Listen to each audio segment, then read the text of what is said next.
person. I am Elizabeth Iwan, founder of the Mainstreaming Impact in International Business Initiative and Associate Professor of International Business from the University of Leeds.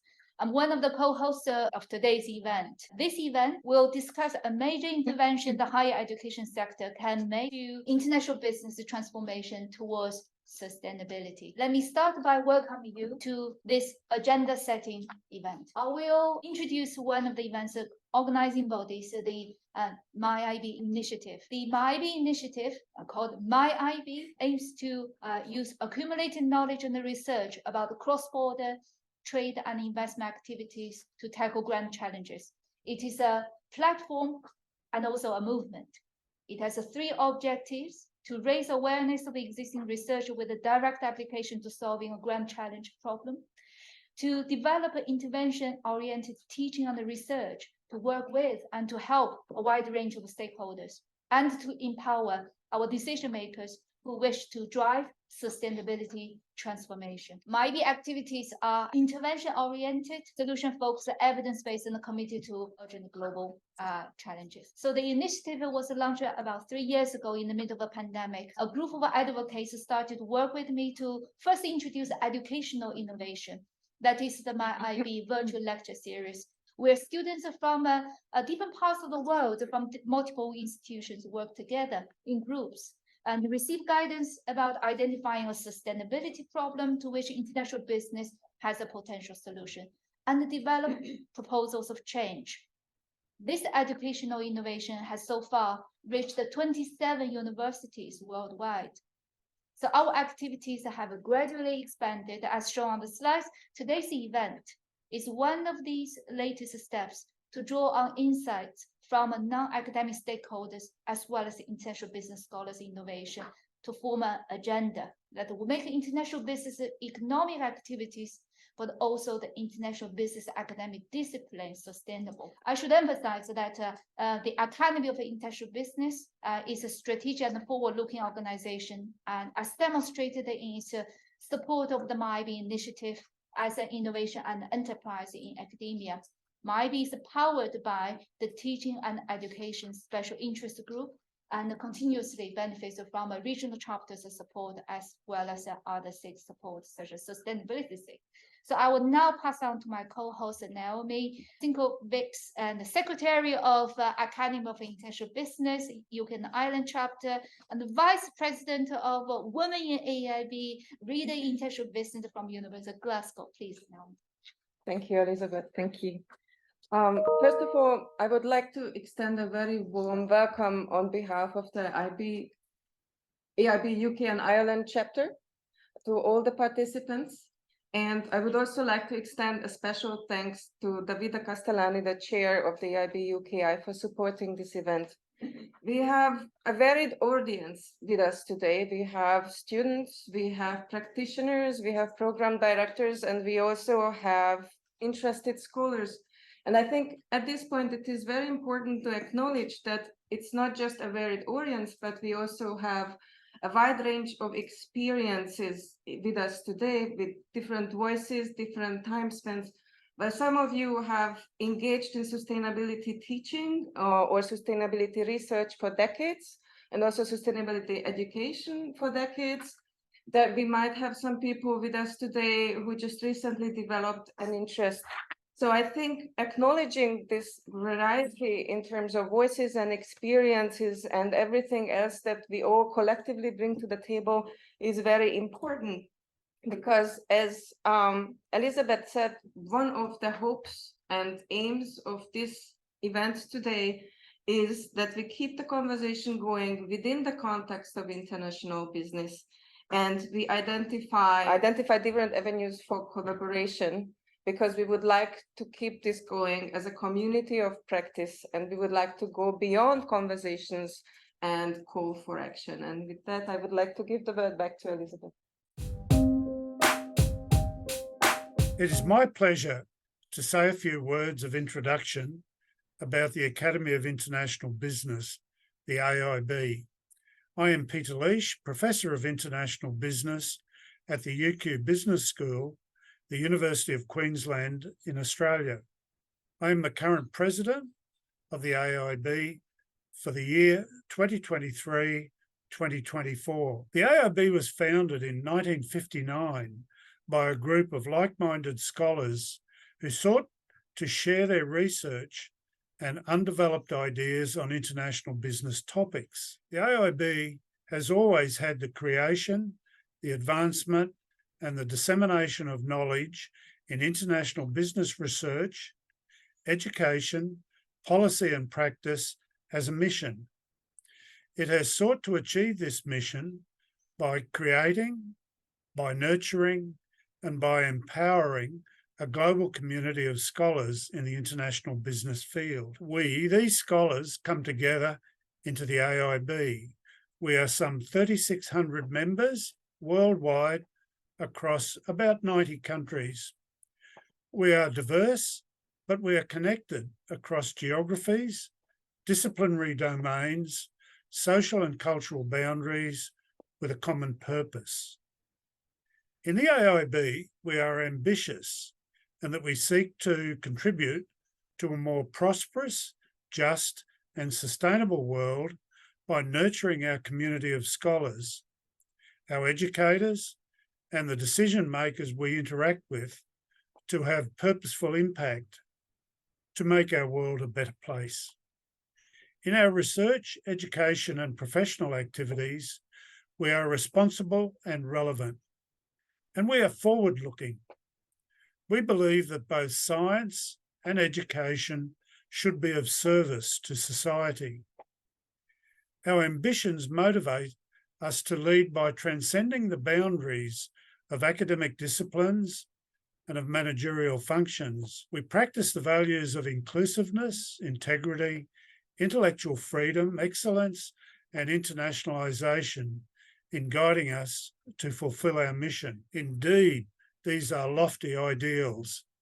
To bring them to working outcomes, we have over time developed regional representations, regional chapters, and communities of scholars who share common purpose on select interest domains called shared interest groups. One such shared interest group is our sustainability SIG, and another is our teaching and education SIG.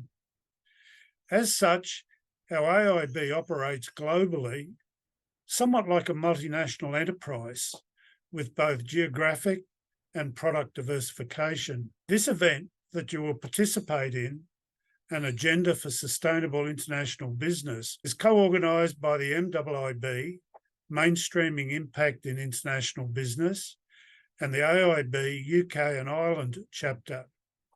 This event and others organised by these groups represent perfectly the activities of the broader AIB. I acknowledge the merit of such events and the contribution they make to us fulfilling our mission in the AIB. I thank you and enjoy the session that you will now participate in. There's no formal definition of a sustainable international business, but we must try to define it in order to start this conversation. So our attempt is this. Since the SDGs were first announced by the United Nations in 1995, progress has been made, and we now have increasingly more detailed information about the 17 goals and the 169 targets for a range of countries and localities. The demand for sustainability has never been greater. There are opportunities and challenges. The implication for sustainable international business is that while countries are facing challenges to achieve their SDGs, the global call to action has triggered powerful analytics being conducted to show where the opportunities and challenges are, and this in turn places firms in the unique position to strategize about their international business activities, to sense and seize the opportunities and undertake necessary transformation. Not only firms are positioned to act, governments, trade and the investment promotion agencies, standard setting bodies, and the consultancy industry, social enterprises, NGOs, all have benefited from such analytics to evaluate the options they have in working together for a shared goal of a sustainable development. At the heart of these actions are decision makers, firm owners, entrepreneurs, managers, directors, VPs, inventors, sustainability leads of various organizations, ESG investors, the policymakers, members of think tanks, and the investment trade negotiators and educators. The agenda adopts a decision maker centered approach. It has long been established that individuals have agency. So although we are all members of social groups, individual decisions matter.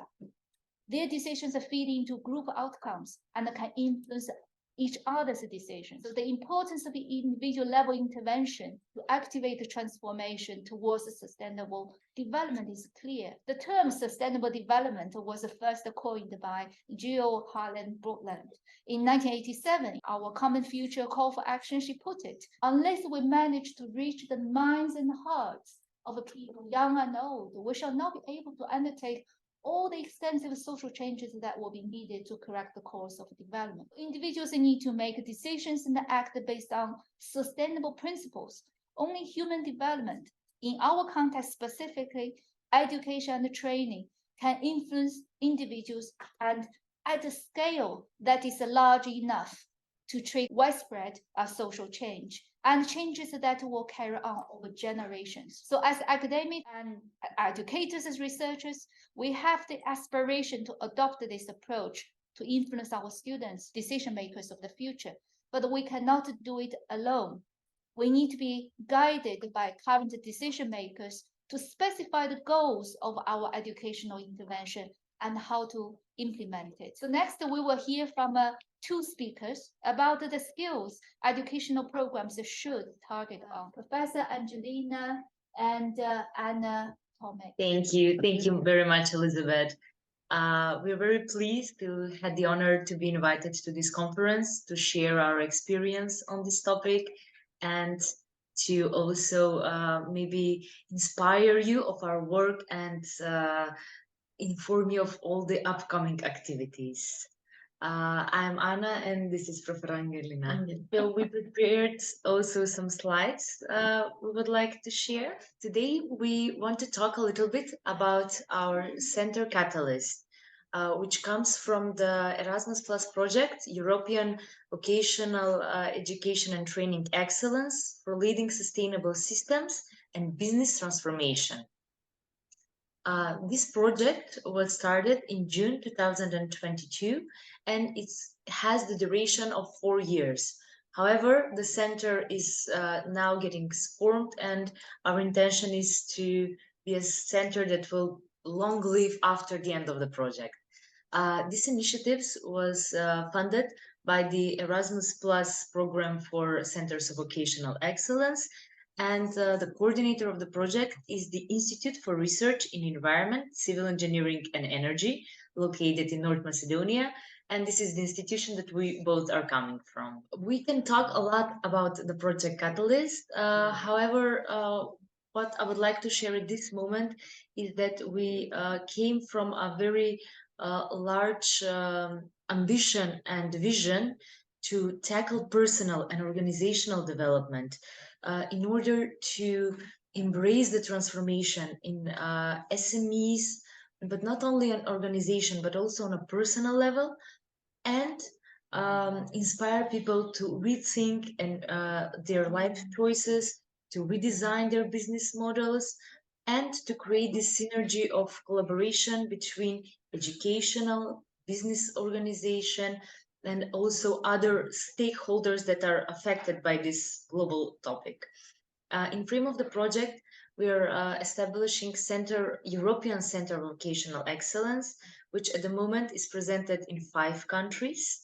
And in frame of the project, we also are creating educational program to tackle the current needs of sustainability, and but not only focus on the educational part, but make it very applicable by communicating with companies their current needs, involving them in applied research projects, and connecting them with the Catalyst platform and also Catalyst network, where they can exchange and collaborate together on these topics. We are in frame of the consortium. We are having representatives from different countries North Macedonia is the leading country, together with Germany, Austria, Portugal, and Greece. We have the SDSN network on the European level as a stakeholder as part of our consortium. And we also have, now here the number is 36, but we are open to new associate partners. So this number is growing at the moment, and it's from 14 countries. We hope that while we are working on this project, this list will become much larger and we will have all the colors colored here on the map of Europe. When we started the project, we had an understanding of the needs, but we started it also with the research and skill gaps analysis about the needs of companies and the sustainable transformation.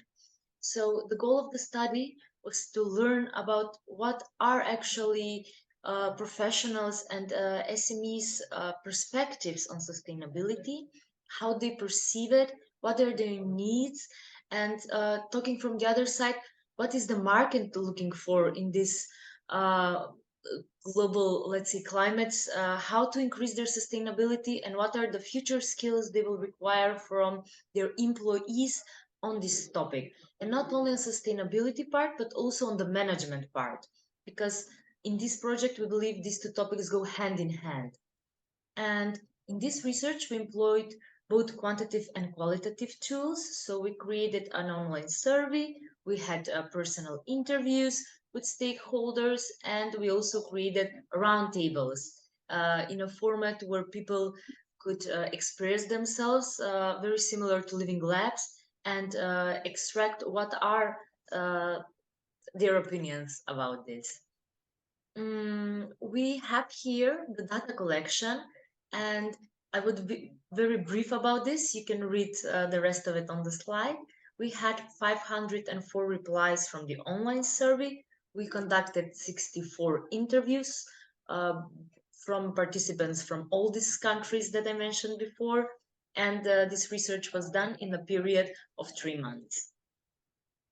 Afterwards, in November and December, we organized 6 national roundtables and attracted more than 200 participants. And as you can see, from different type of institutions. So we had academia representatives, NGOs, companies, associations, and public institutions. Very briefly, what were the conclusions from all of this effort?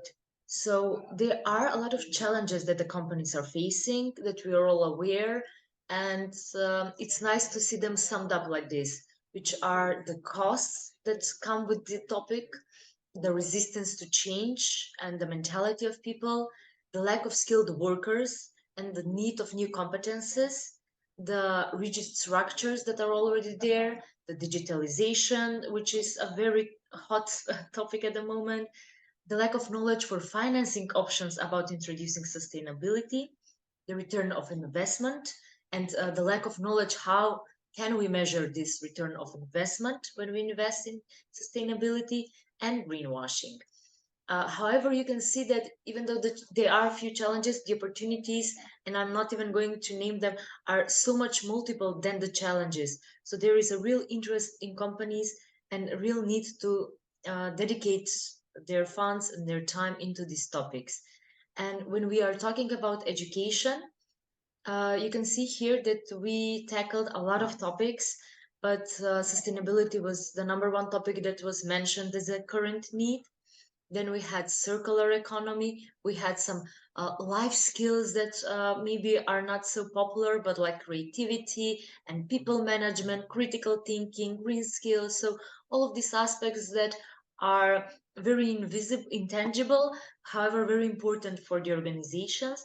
And we had the more environmental topics, such as environmental regulations, such as, like I said, circular economy. So this really, paved the line about our educational program. Now I'll leave the floor to Angelina to present what we did with this research. So what was the starting point at this moment? Firstly, to as we understood a little bit more with the survey and with the analysis that we did, is to position ourselves. So in the frame of the project, the Catalyst Center was established, like Anna already mentioned. It is established on European level with 5 countries which have 5 national coordinators who are taking care and addressing the needs more specifically in these 5 countries.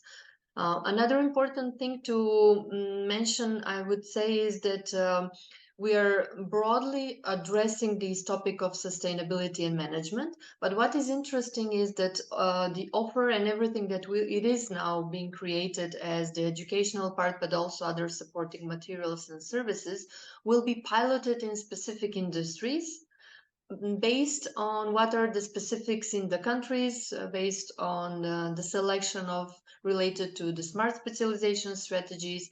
And this is how we will go a step further and see even more what are the needs and how we are tackling with this educational program that we are creating. So the Catalyst Center, it has this big title of leading sustainable systems and business transformation. It is addressing several target groups, mainly first professionals and SMEs, but also students and people who would like to continue their education, and as well teachers, so educational organizations and such, and governmental institutions. So we see that there is a need for upskilling and reskilling also in the professionals who are working in these public institutions as well. And with this, the program that is created at this moment has 70 courses, and they are organized in 3 fields and 3 levels, if also we can say it like this. The first big part is where we have these 2 categories. In total, we have 8 categories. The first category is tackling leading sustainable systems, and this is on systemic level. And here we have these 2 categories of sustainable development and resilient transition. This is, in a way, it can be an intro into the topic, or especially for someone who is on a high level position and needs a little bit more information and new knowledge. What is what are the policies, what are the regulations, and how to start and how to position their organization into this big field of sustainability. Different economies, and this is why we are also using this term resilient transition in order to equip the organization that they're coming from to survive and to thrive into this new economy. The major part of the program and most of the categories the 4 categories are positioned on an organizational level, and here the main focus is how now the organizations actually can change, what is needed, and what can we support into this process. So we have this creating sustainable brands, and here there are parts related to circular economy, there are parts related to sustainable business management, intellectual capital management, in order to think of strategic aspects, but also operational aspects, and how this transformation in the businesses actually can happen.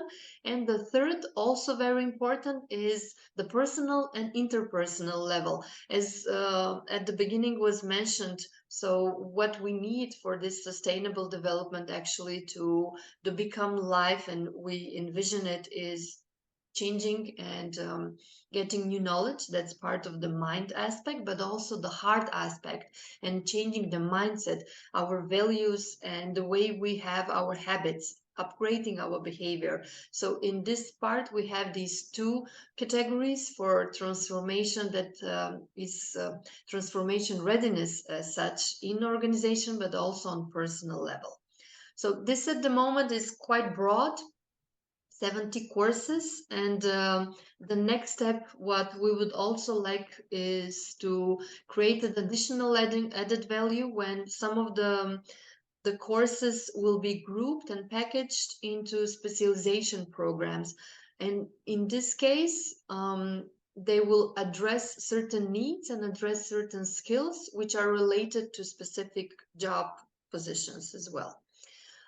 These 70 courses are from level 4 to 8 in the EQF framework, and we group them as depending on the learner's perspective: beginner courses, intermediate, and advanced courses. The beginner and intermediate will be asynchronous learning supported by the platform that we have, and in the advanced courses there will be a combination of asynchronous and synchronous learning, where we will also have online live sessions with the trainers' support in order to achieve the ideas and the learning objectives.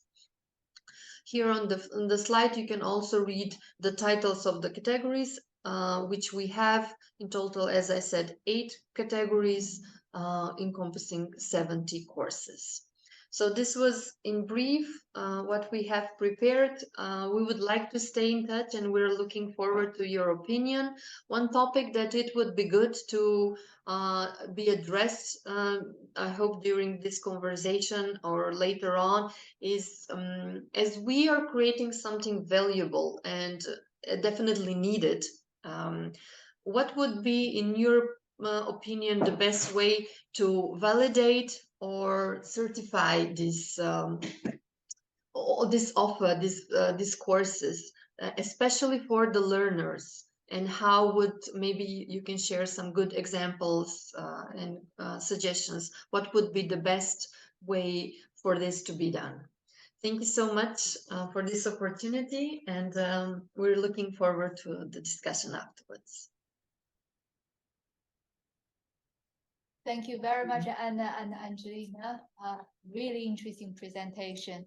To follow our schedule, may I invite our next speaker, so that after 2 presentations, we will have a panel discussion. Our next speaker is Mr. Peter Secher.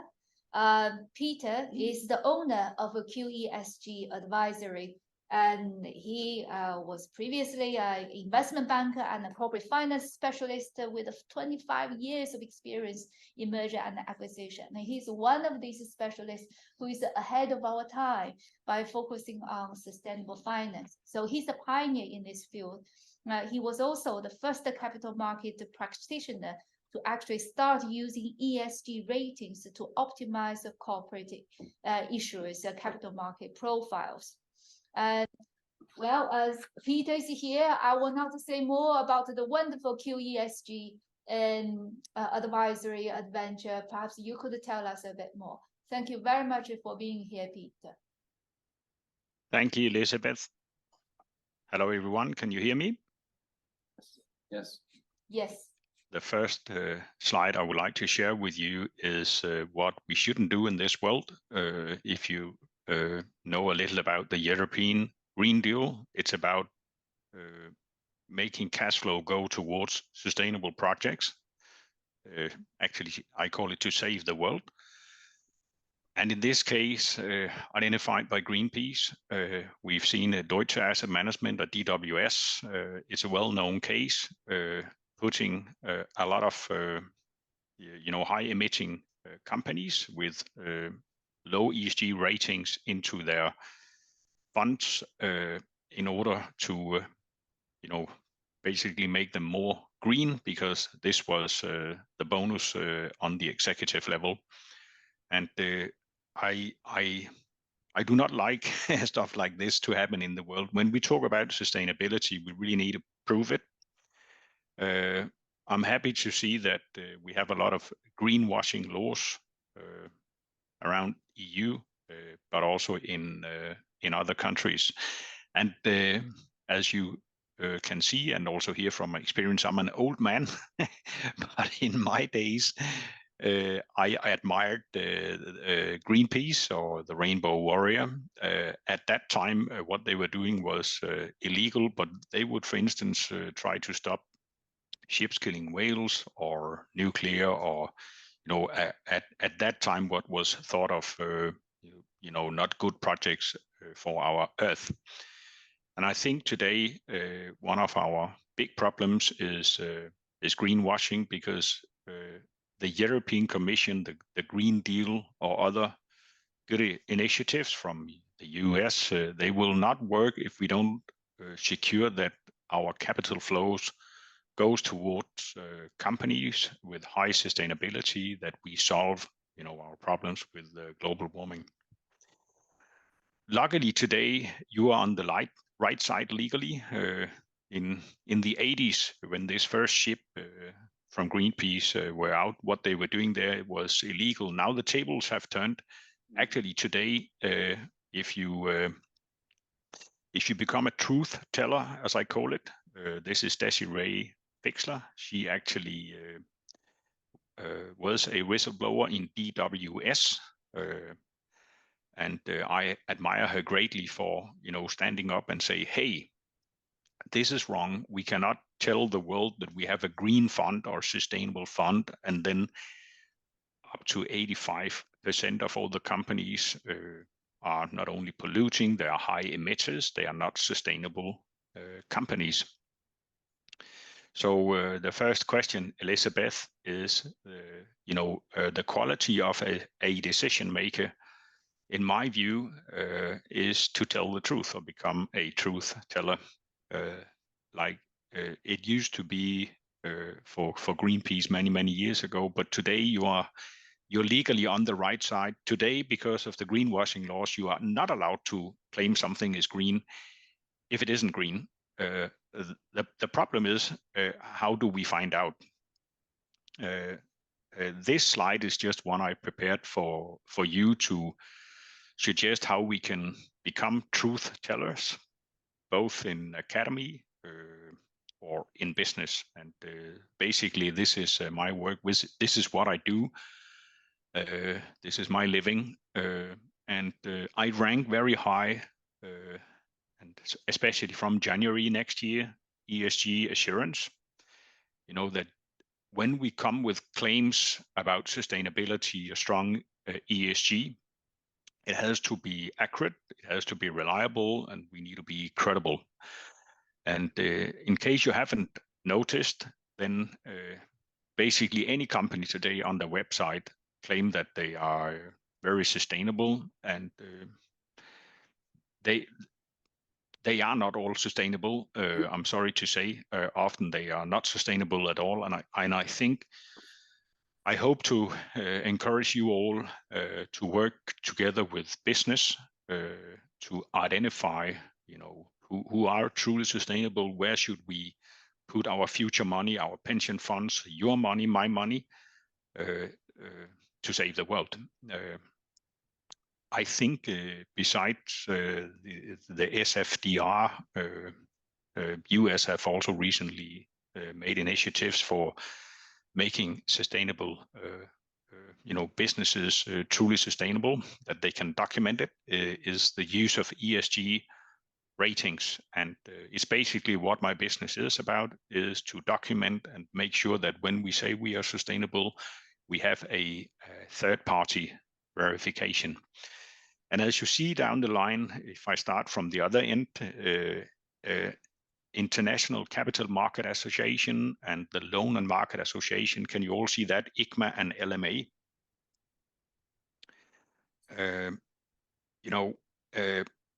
That's basically one of our problems. This is just an information slide. You can look at that later on. I'll just quickly jump to this slide. Elizabeth, you asked me what skills are needed from you students, as our future decisions maker. You will come out in business, or what can you do now? How can I inspire you? I don't know if you know the fairy tale, The Emperor's New Clothes, but I think we need you to do the shout out that he's wearing no clothes at all. Reveal the truth. This is what I do every day I get up. I'm like helping companies to show that they are truly sustainable. A big issue right now with sustainability-linked loans and sustainability-linked bonds.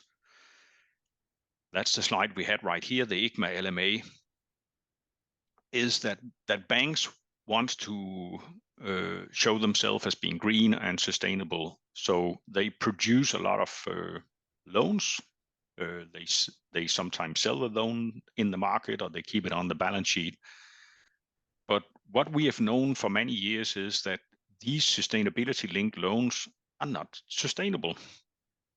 They have, for instance, KPIs suggesting that the company should save 20% electricity. And electricity is not your total consumption of CO2 or what you emit in the market. I also sometimes see businesses together with banks arrange a CO2 reduction without a scope 3 target. They don't even mention scope 3. And for many businesses, as you all know, scope 3 can be easily above 90% or often 75 to 85% of the products we buy from others to make our own products, or we just sell them in a retail market. So the lack of regulatory controls, I'd like to inspire you also by saying, just imagine we use the ICMA framework here, the International Capital Market Association or the Loan and Market Association. Their principles are voluntary guidelines. Can you imagine what would happen in traffic if we said to all people, well, speed limits and so forth, you know, it's voluntary, and by the way, it's just a guideline. I think we'd have a lot of issues in the market. I'm just checking up.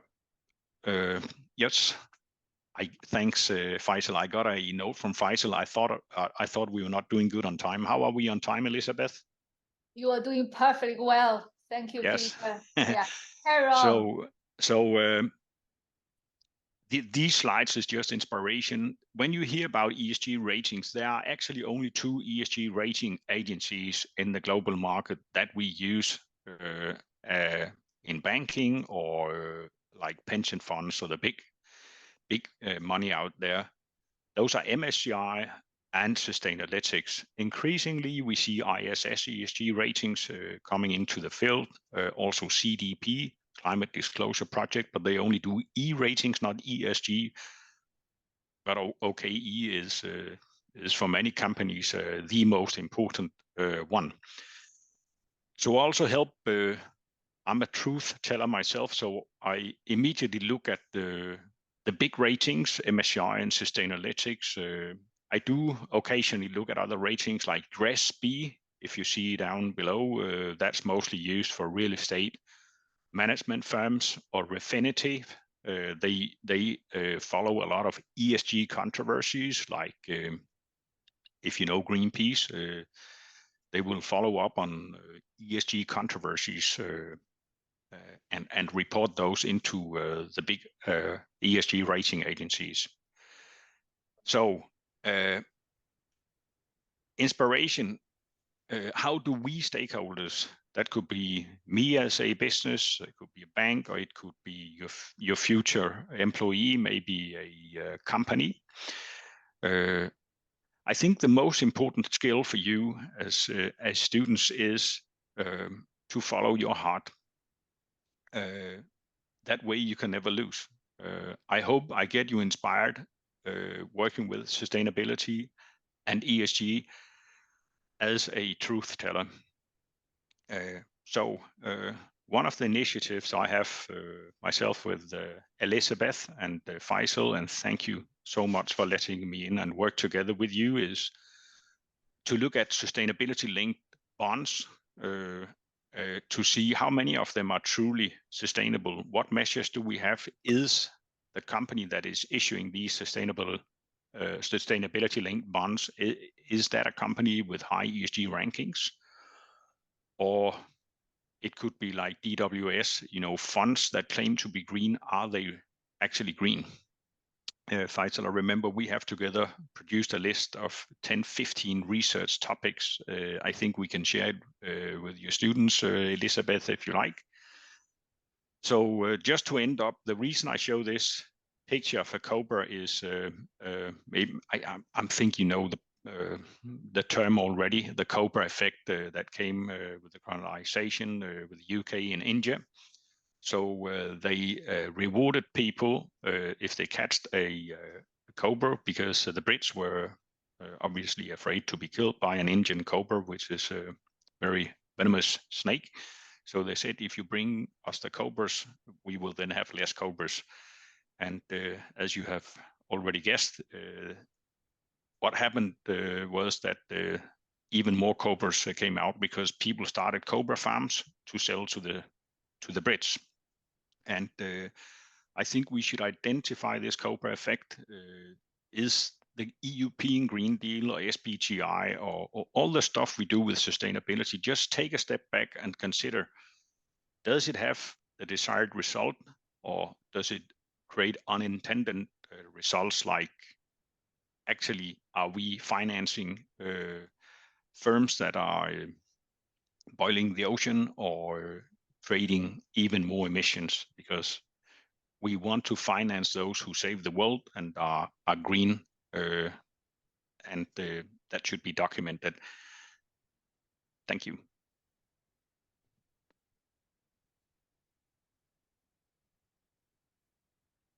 Thank you very much, Peter. I hope you heard our applause following your presentation.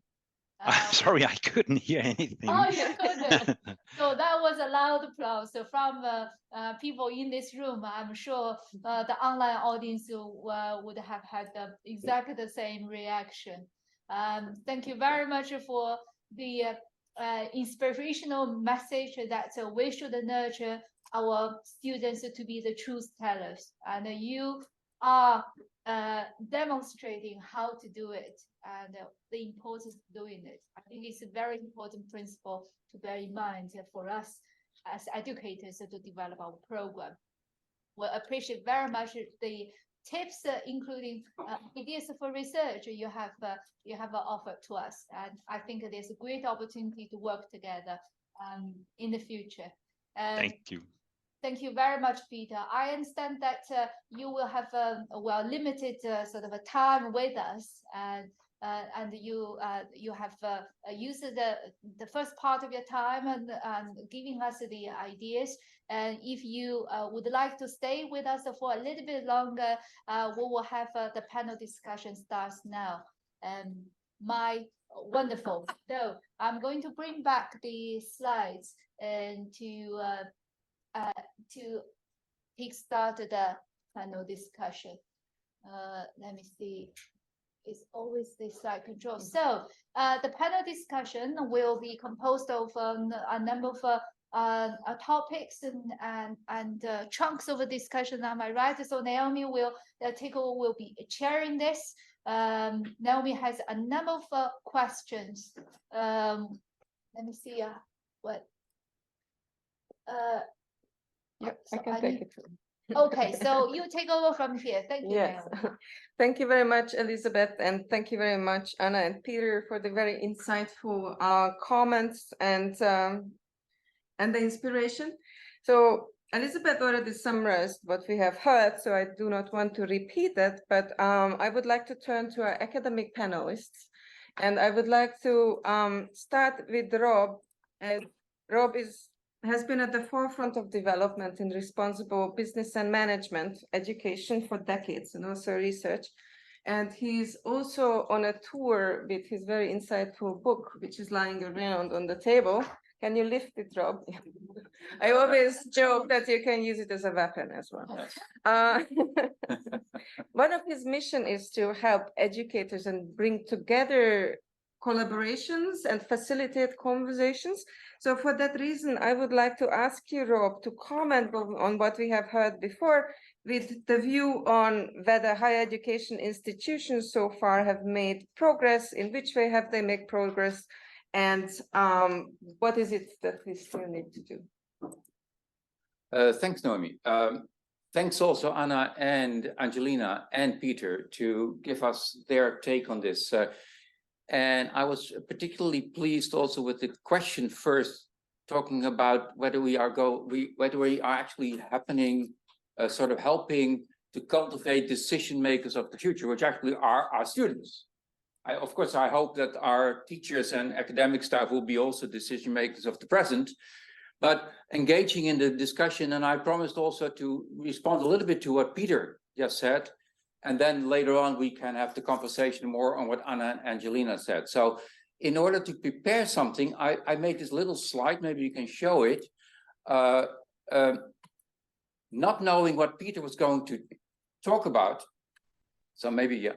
Yes, so this is what I normally would say are the skills that are, in this case, identified by the World Economic Forum over 3 periods of time in 2015, 2020, 2025, that are needed for people at universities to have a job, actually, but also, and I will translate that also to become the decision makers of the future. Or in my institute, we talk about the leaders of the future. So if you look closely at the list, so the top 10, it's all about complexity thinking, problem solving, active learning, analytical thinking, critical thinking, creativity, leadership, and only gradually something about technology or ICT skills. So it is interesting to see that the top list of skills that our students, our institutes need to develop are actually complexity related, system thinking. So I was happy with Anna and Angelina also that you referred to that as part of your frameworks.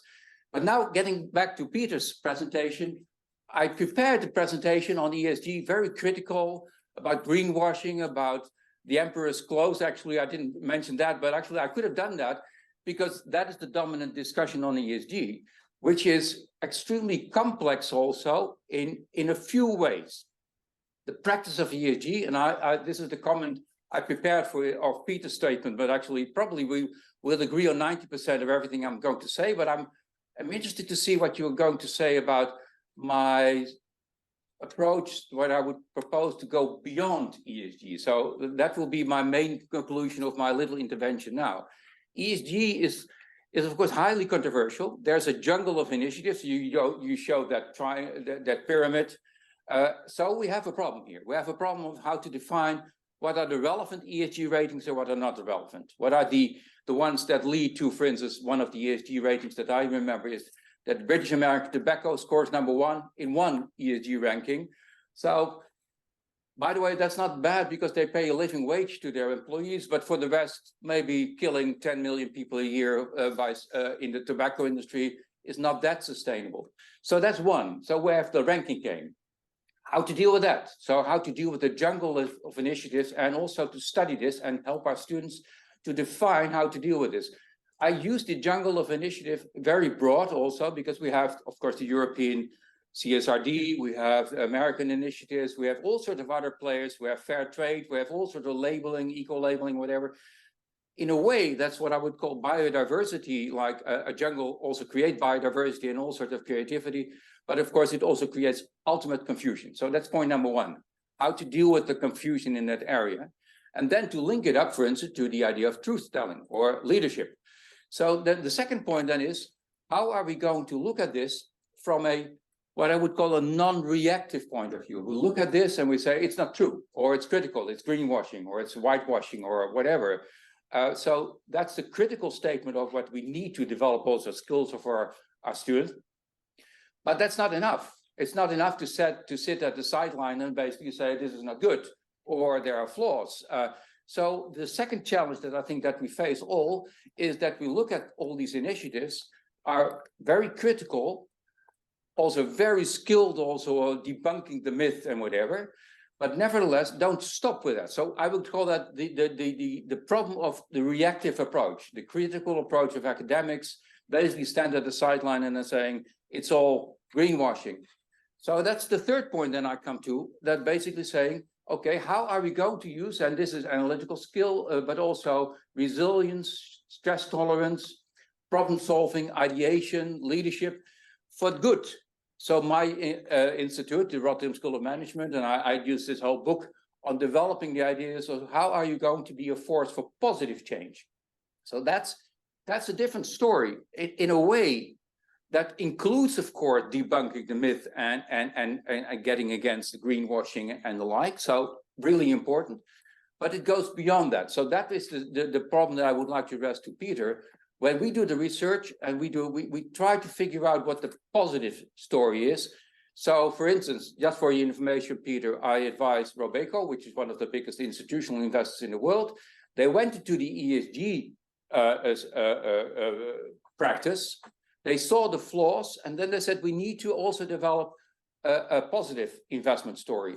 Then they adopted the Sustainable Development Goals, and we can have a long conversation on that, and hopefully we can do that later on also, which brings not only the negative duty approach, and so don't pollute, don't waste, don't have child labor here, and so that's of course the issue with the ESG rankings. It's easier to measure ecological issues. It's more difficult to measure social issues. It's even more difficult to measure and qualitatively measure governance issues, let alone economic issues. So in that complex issue environment, we tend to look at the negative side and then focus on pollution and the ecological issues. But what are we going to do about the positive side?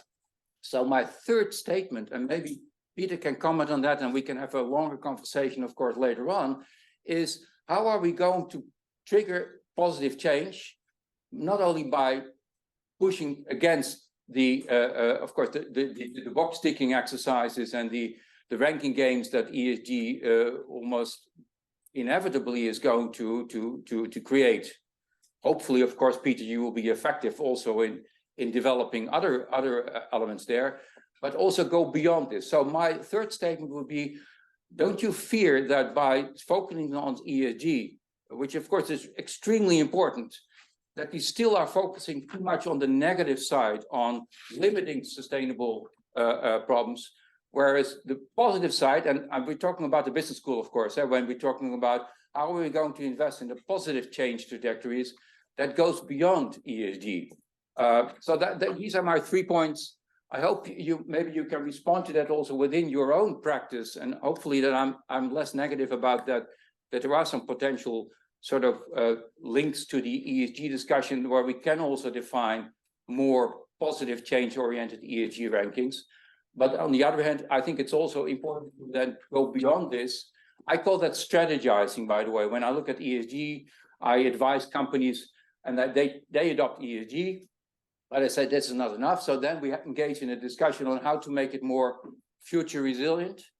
And that is actually, I hope you would agree, you have to go beyond ESG, even if that looks strange, because at the moment, of course, we know in the world, like in the United States, ESG is already something to be discussed, quite controversial. But I would love to see what your comments or your responses would be to my statement. That's it.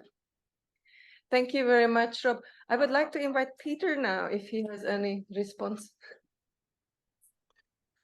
Thank you, well, Rob. We'll keep this in English. Please do, please. I've worked in Holland, and one of the first bonds we issued came out of Holland. I know Robeco very well.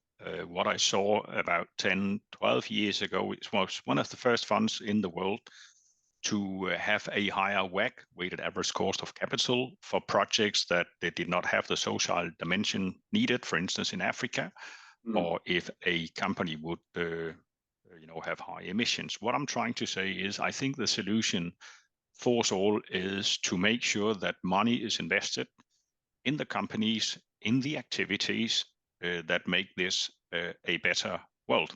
So there are many measures. I just came to realize a very, very strange thing. One of the first things that happened when I came to Holland and worked there was that this is also a controversial subject.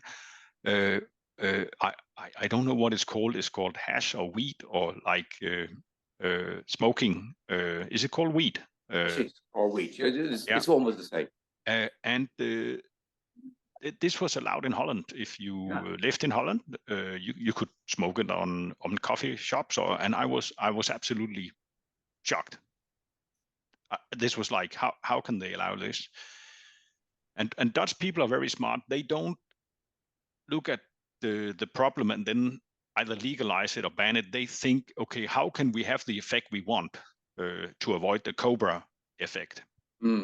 So I started analyzing in my spare time are these Dutch people clever or not?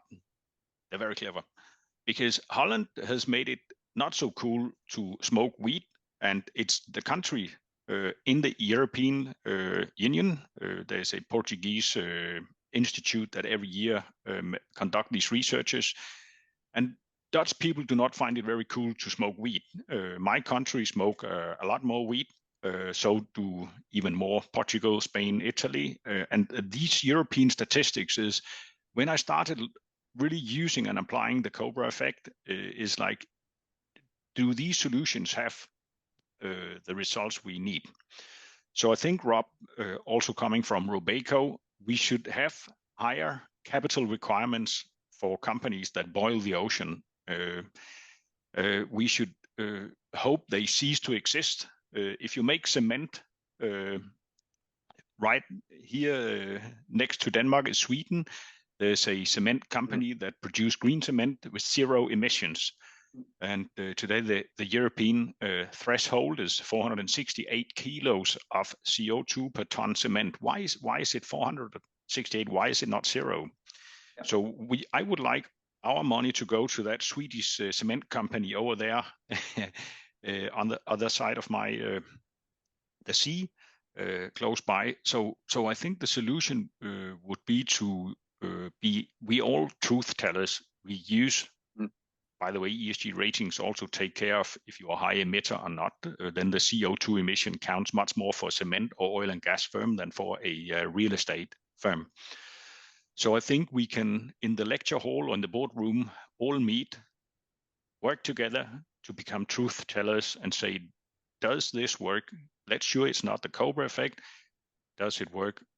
And thank you so much, Rob. It was really, really an interesting point, and also for the 2025 stuff. Really enjoyed that. Thank you. Yeah, so I can send you some of the initiative that Robeco now is taking in order to strategize the ESG ranking, which actually is now open access. So one of the things that I like about Robeco is that they now say, we are going to invest on the base of SDG ratings, which is better than the ESG, of course, and they make it transparent in terms of the scientific underpinning. And one of the things that they're doing is now to also give open access to anyone. So feel free also to I can give you the link, and anybody that is interested to also make it researchable. In order then, of course, not only because they want to create a better world, but by sharing this, they might even create a sort of standard that is higher than at least that's the claim, that is higher than ESG. But anyway, getting into that conversation from a positive point of view, not just playing the ranking game. So I hope we can share that. Happy to, and I can just confirm to everyone what Rob is saying is actually true. I have interviewed one of the world's best investors, number 7 in the world and number 1 in Europe some years ago. And she is doing exactly what you do. She uses ESG ratings and her own model, and is actually my wife. So what I know about, so everything I know about ESG is just something she told me. I'm not that smart myself. But I fully agree with you. Thank you. Okay, we call that strategizing, but okay. We call it partnering. Yep. Yeah, no problem. Thank you very much. Before I call on Elizabeth and her perspective, I would like to invite Stefan Zagermeier because he has some comments from Anna and Angelina. Thank you very much, Noemi.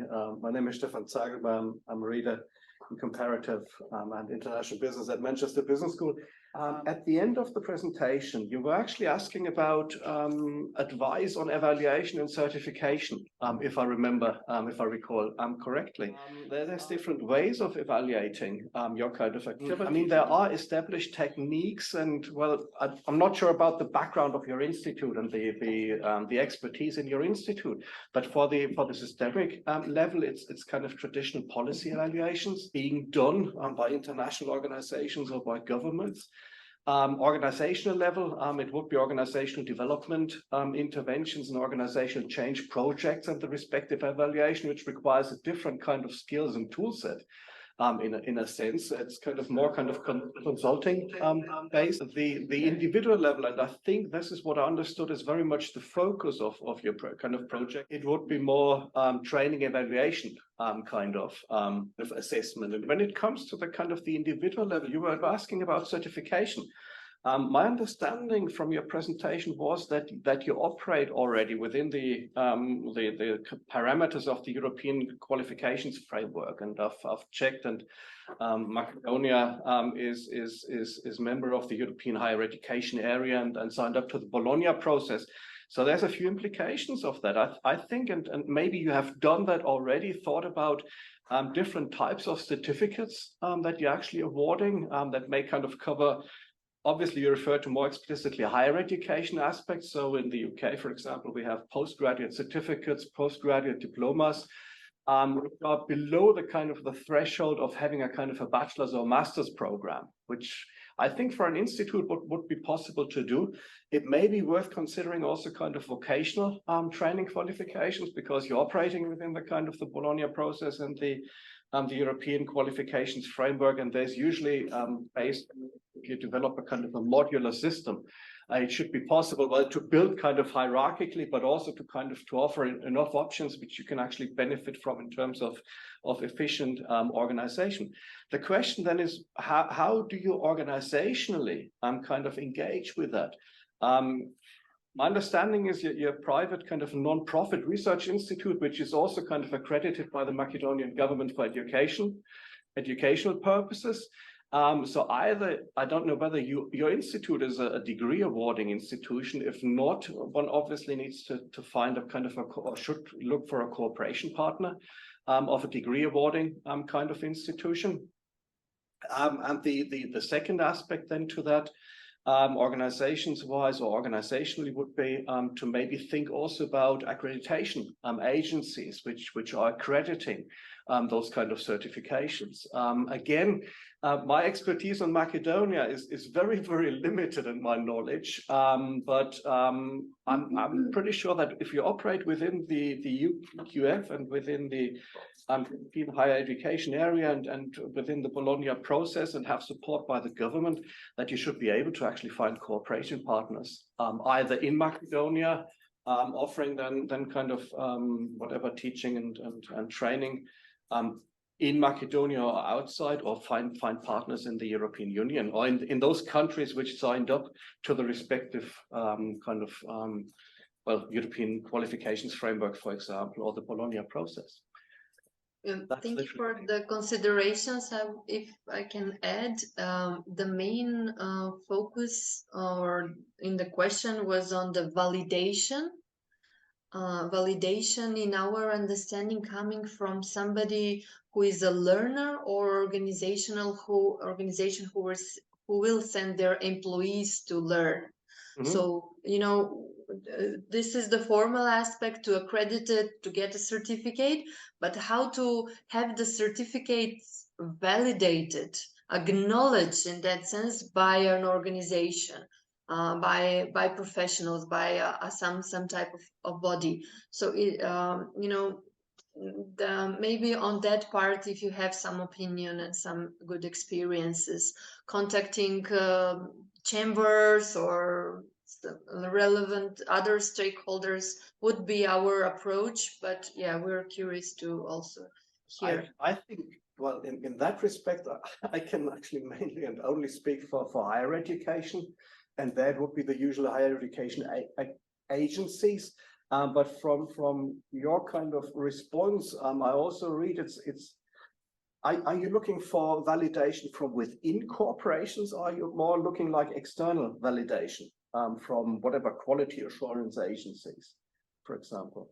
Mm-hmm. It can be both. It can be from quality assurance agency, but that would be one-time thing to have a stamp or to have some type of recognition. Mm-hmm. But it is a validation from the users or from some type of acknowledgement from a body which is relevant enough to say, yes, this is something which is valuable, you know, to complete the whole story.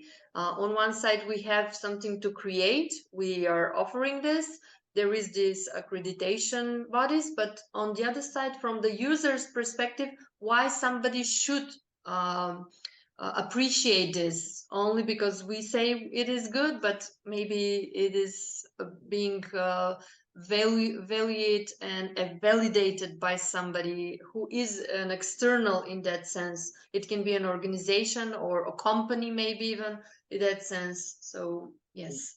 From my side, it's two things that one should actually keep separate. The one is kind of any form of official certification, not with respect to now the certificates in terms of content, but for example, a Chamber of Commerce, or it could be a higher education program accreditation agency, accrediting or certifying the quality of your programs according to their kind of standards. I would recommend, I think you have different target groups in mind for the different kind of configurations of training services that you're actually providing. As I mentioned, I'm only familiar with higher education, and there will be for vocational training where you have countries with vocational training institutions, strong vocational training institutions, as Netherlands or Germany. You will also have kind of accreditation agencies or anything, maybe either private sector or kind of public sector. But what I'm trying to say is for the different target groups, you need to think about what are the kind of the target groups themselves, and what kind of certification is available or do you require in order to run your kind of program successfully. Yeah. The other thing that you mentioned is to me sounds more like proving that what you're actually doing is valuable to the organization or to an individual. In a sense, and there I'm not exactly sure. One could do research within the organization, the institution, that you develop a kind of a tool, saying that, well, based on the learning objectives that you identify, that you specify, those have been reached or that had behavioral consequences. There's different formats of doing that.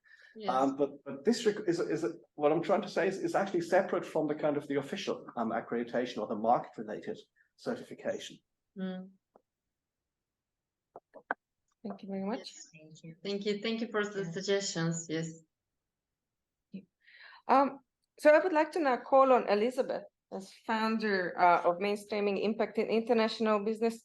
Where do you see an opportunity to build on all of these things that we have heard before within international business education? While listening to the wonderful presentations from our speakers, reaction really is that to reflect on what we have been teaching within our current international business program. This slide does not do justice to the wide range of things we cover within the program, but I will just use some examples here to further our discussion. In the international business area, we have a number of principles that's good explanations of how firms carry out cross-border business activities and the implicit rules and the nature of these activities. Here are a few examples: transaction cost minimization, proprietary asset creation and exploitation, taking advantage of a brand's intangible assets and utilize them and generating rents in multiple locations at the same time. And you have international entrepreneurship, the adaptation to external environments, being it's natural or institutional, and then you have a resource efficiency. So if we look at the range of principles we are currently teaching within the IB programs and modules, we recognize that there's a gap or there's an opportunity for improvement. That is, our students have been trained to have a good grasp of how to achieve the efficiency or internal efficiency of the firm. And the question that comes naturally would be, how can they work not only within the boundaries of this firm or organization, state or society, but also work across boundaries.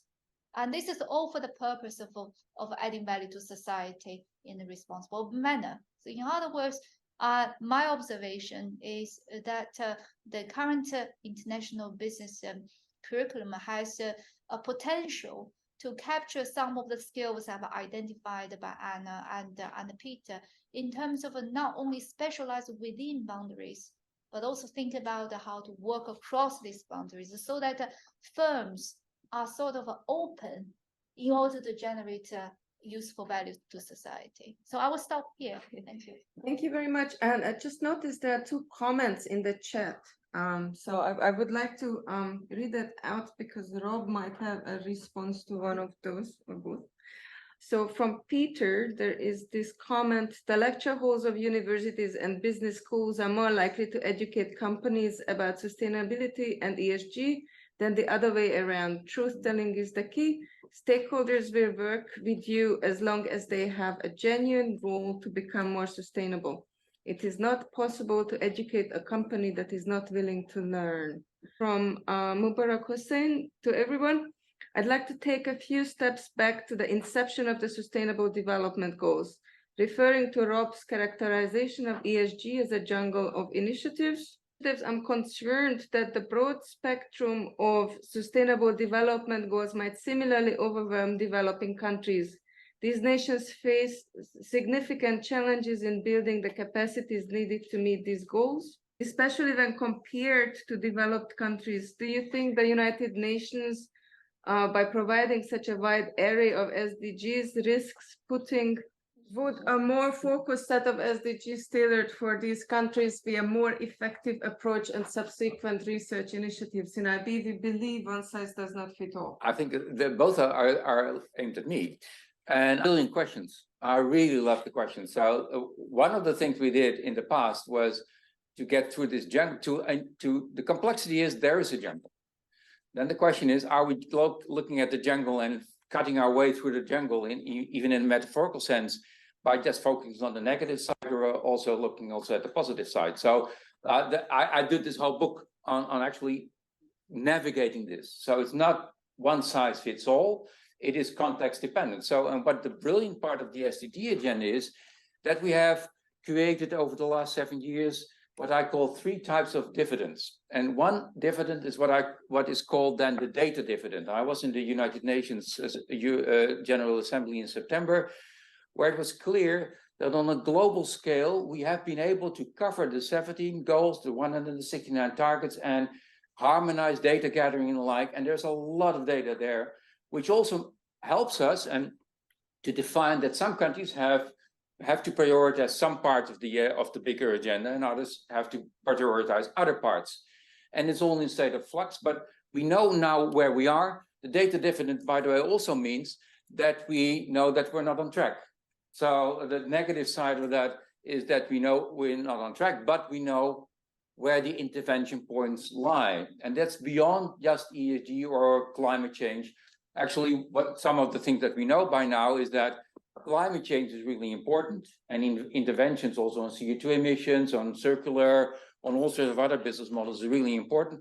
But the root cause to really solving part of these problems lies with what is called the cost of living crisis, which of course everybody can sort of know that if you don't pay a living wage to people in your supply chain or in your company, well, climate is a sort of secondary option. So they're related. So, and that's the data dividend. What we have is that we know where we are, and when we develop that also with the Rotterdam School of Management and all sorts of approaches, and I'm happy to share that with all of you, we then were able also to translate it into what we call actionable goals. So there's a paper also written by me and one of my PhD students on translating the 169 targets into 58 actionable targets for companies. So have a look at that. This was really also published papers also on this. We can add also already relevant knowledge to also strategize the SDG agenda, and of course also the ESG agenda. So that's one. The second dividend that we gain is what I would call the front-runner dividend, where there are front-runner companies, but also front-runner governments, but also front-runner institutes, knowledge institutes that went a long way. Unfortunately, there's also a jungle there because hardly anybody's looking at this in a sort of structured way, so we're not comparing it. So I hope that Anna and Angelina also with their teaching initiative are able to align on that, because there's so much happening, which is modestly also coordinated. So that would be one of the challenges that we face as an institution. So the front-runner dividend is not just countries. I was in Copenhagen talking about Denmark, and then of course Denmark is a front-runner country country also in collecting data, relevant data. That then triggers into companies like Maersk or Lego and others that can also align with the national policies. But for instance, the other day I was in Indonesia and I was really impressed by the progress made by the Indonesian government, with much bigger problems, but also aligning with companies. So if research institutes or knowledge institutes like universities can plug into that dividend, that is great. And then the third dividend is something that I hear all around the world, and it's called the youth dividend. And the youth dividend is actually that we know our students, but also young professionals around the world are not interested anymore in profit. Of course, they want to have a decent wage and they want to work for companies that earn a profit, but in a sustainable manner. So this is Ernst & Young research, I think, or other research, basically saying 60% of millennials and Gen Z are interested in purpose. Of course, they want to have purpose for their own life, but within the immense challenges that everybody faces, and the young generation faces, of course, more than the older generation, like me. I will die before the actual climate change will become a sort of global world war, I hope. But nevertheless, everybody can see the problems appearing, cascading, interlocked and whatever. And that's why the complexity thinking is so important. But the business perspective to that is that young people, young professionals want to work on that. And this is one of the encouraging part of my experience. There is an immense number of young students that want to deal with sustainability, not necessarily only on the communication or the CSR, but also on finance and marketing and supply chain management, human resource management. So the youth dividend is one of the greatest things that we also can be a bridge between the older, between practitioners and theory, provided, of course, that we do relevant teaching. So that's why the efficiency orientation that Elizabeth showed is not enough. It's only one part of the story. So that's why the purpose part is important. And there are, and again, I come back to the second point, there are front-runner examples all around the world. The challenge is now to bring it together and coordinate that for the next 7 years, the decade of action, and that we are able also not only to use this to define that we are not reaching the goals, but actually to use it to figure out how we're going to step up the pace to reaching the goals. And there's plenty of opportunity, but the window of opportunity is relatively limited, so a couple of years. Thank you, Rob. Thank you very much. And I'm just conscious that our other panelist, Sasha, hasn't gotten to speak yet. So please, Sasha, join us and share your perspectives. Thank you. I guess a lot have been said and they were really important insights. I guess I would just maybe add to the question that was posed. What progress have we made in cultivating the decision makers of the future as IB educators?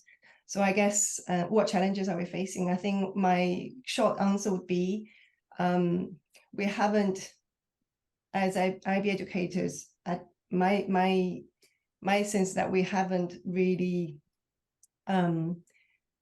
put sufficient effort in developing individuals, learners that have strong ability to challenge the status quo. I think that's critical for me. That is about making changes. That is the basis, the fundamentals to making changes. In relation to that is also being able to develop innovative minds, thinking of things from an innovative perspective, being creative. Regarding that, I think one of the things that we've observed in recent development is the development of the rapid development of, sorry, my voice sounds a bit bad because I will just recover from sickness. So it's the development of artificial intelligence or advanced technologies. How is it our students now going to embrace this development, this change for when they go into the workspace? And what kind of roles or what kind of views and what kind of abilities that they will have to draw on these developments, in these innovations, in managing and supporting their businesses not just for the bottom line, economic bottom line, but also for sustainable development. So that's kind of my short comment to the question. Thank you. Thank you very much. So I think we can agree that there is the will, there is the motivation, and things are happening.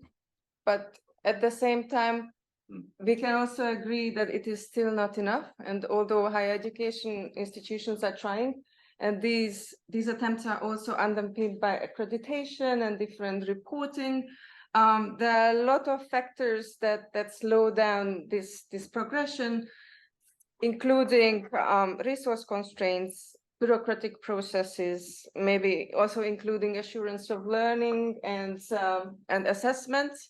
Because I think if we want to cultivate the truth the truth tellers of the future, I mean, the way we are assessing them, we by default keep them from telling the whole truth, because they have to perform according to rubrics, which means that they are going to tell us what they think we want them to tell us.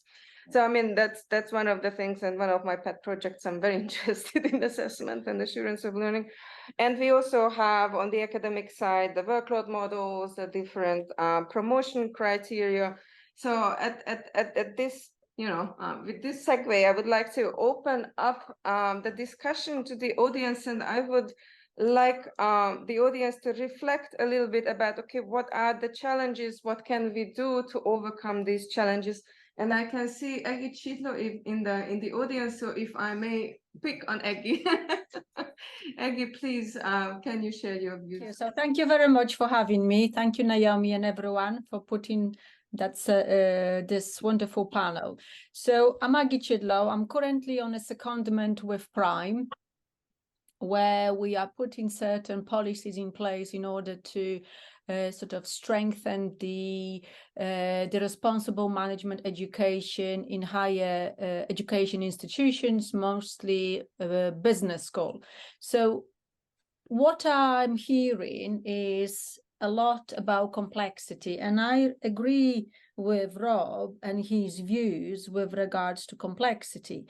And we are scholars within our discipline, we work within complexity.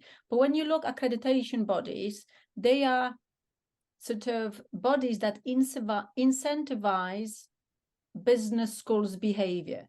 Business school will only adapt in certain way in relationship to their principles. And we all now know that due to the 17 United Nations SDG goals, the behavior of the education system is changing towards positive impact. We still, as education providers, struggling, what I'm seeing, with the definition of what impact is with regards to education. Okay, we don't know what impact is. So accreditation bodies in various ways are trying to influence or align the business schools as education providers to positive change. PRIME's aim, or sort of differentiation in line with other accreditation bodies, centers around SDG goals, because for those that don't know, PRIME is United Nations Global Compact strategic initiative. Okay, so you also talked about sustainability. Sustainability, what we see in PRIME and beyond, becomes a very broad term, defined in many ways. So now, as education providers in IB, how can we narrow down the term of sustainability? What is sustainability? How do we understand sustainability from the principles that Elizabeth was talking about? So there is a lot of things that taking place with regards to sustainability, SDG goals. So that's one element. And we, as higher education providers, we have obligations. We have obligations to research students, okay? We have obligations beyond the research students, because for those of us that work in research-intense institutions, the phenomenon that we examine should be spilled over beyond the research community, i.e. undergraduate students, executive education students. So how do we navigate in that complex system in order to bring the IB element within the landscape of accreditation bodies, the positive impact, and so on and so forth? So this is not an easy task to do, but we as international business community, we shouldn't be falling behind. Thank you very much, Aggie. And I think mentioning principles, I think that segues into the second part of our discussion. And Rob's book very much also centers around principles. So I would like to invite Rob to respond to your comment and also talk about, okay, what are the fundamental principles that can underpin international business programs? Now, preparing this panel, I really like that second question, also the fundamental principles, and also anticipating that Aggie would be here also with Prime. Again, I prepared a few slides to show also some of the questions that I would pose, and also, but also some of the things that we developed in this whole book on principles of sustainable business, which is part of the Prime series. So you can already see how we try to use this. And for me, principles are a way to navigate positive change. So again, what the ESG story is also about, okay, what we can regulate on a global scale and with treaties and the like, which is great. But I'm quite critical about the ambition that we have, or the possibility we have to coordinate on the global scale and to make this world a better place. So the jungle will be there, but within the jungle, then the principles can help us to navigate within that jungle. So I hope you can go to the next slide. So Aggie, you might like this. This is, of course, the principles that Prime introduced.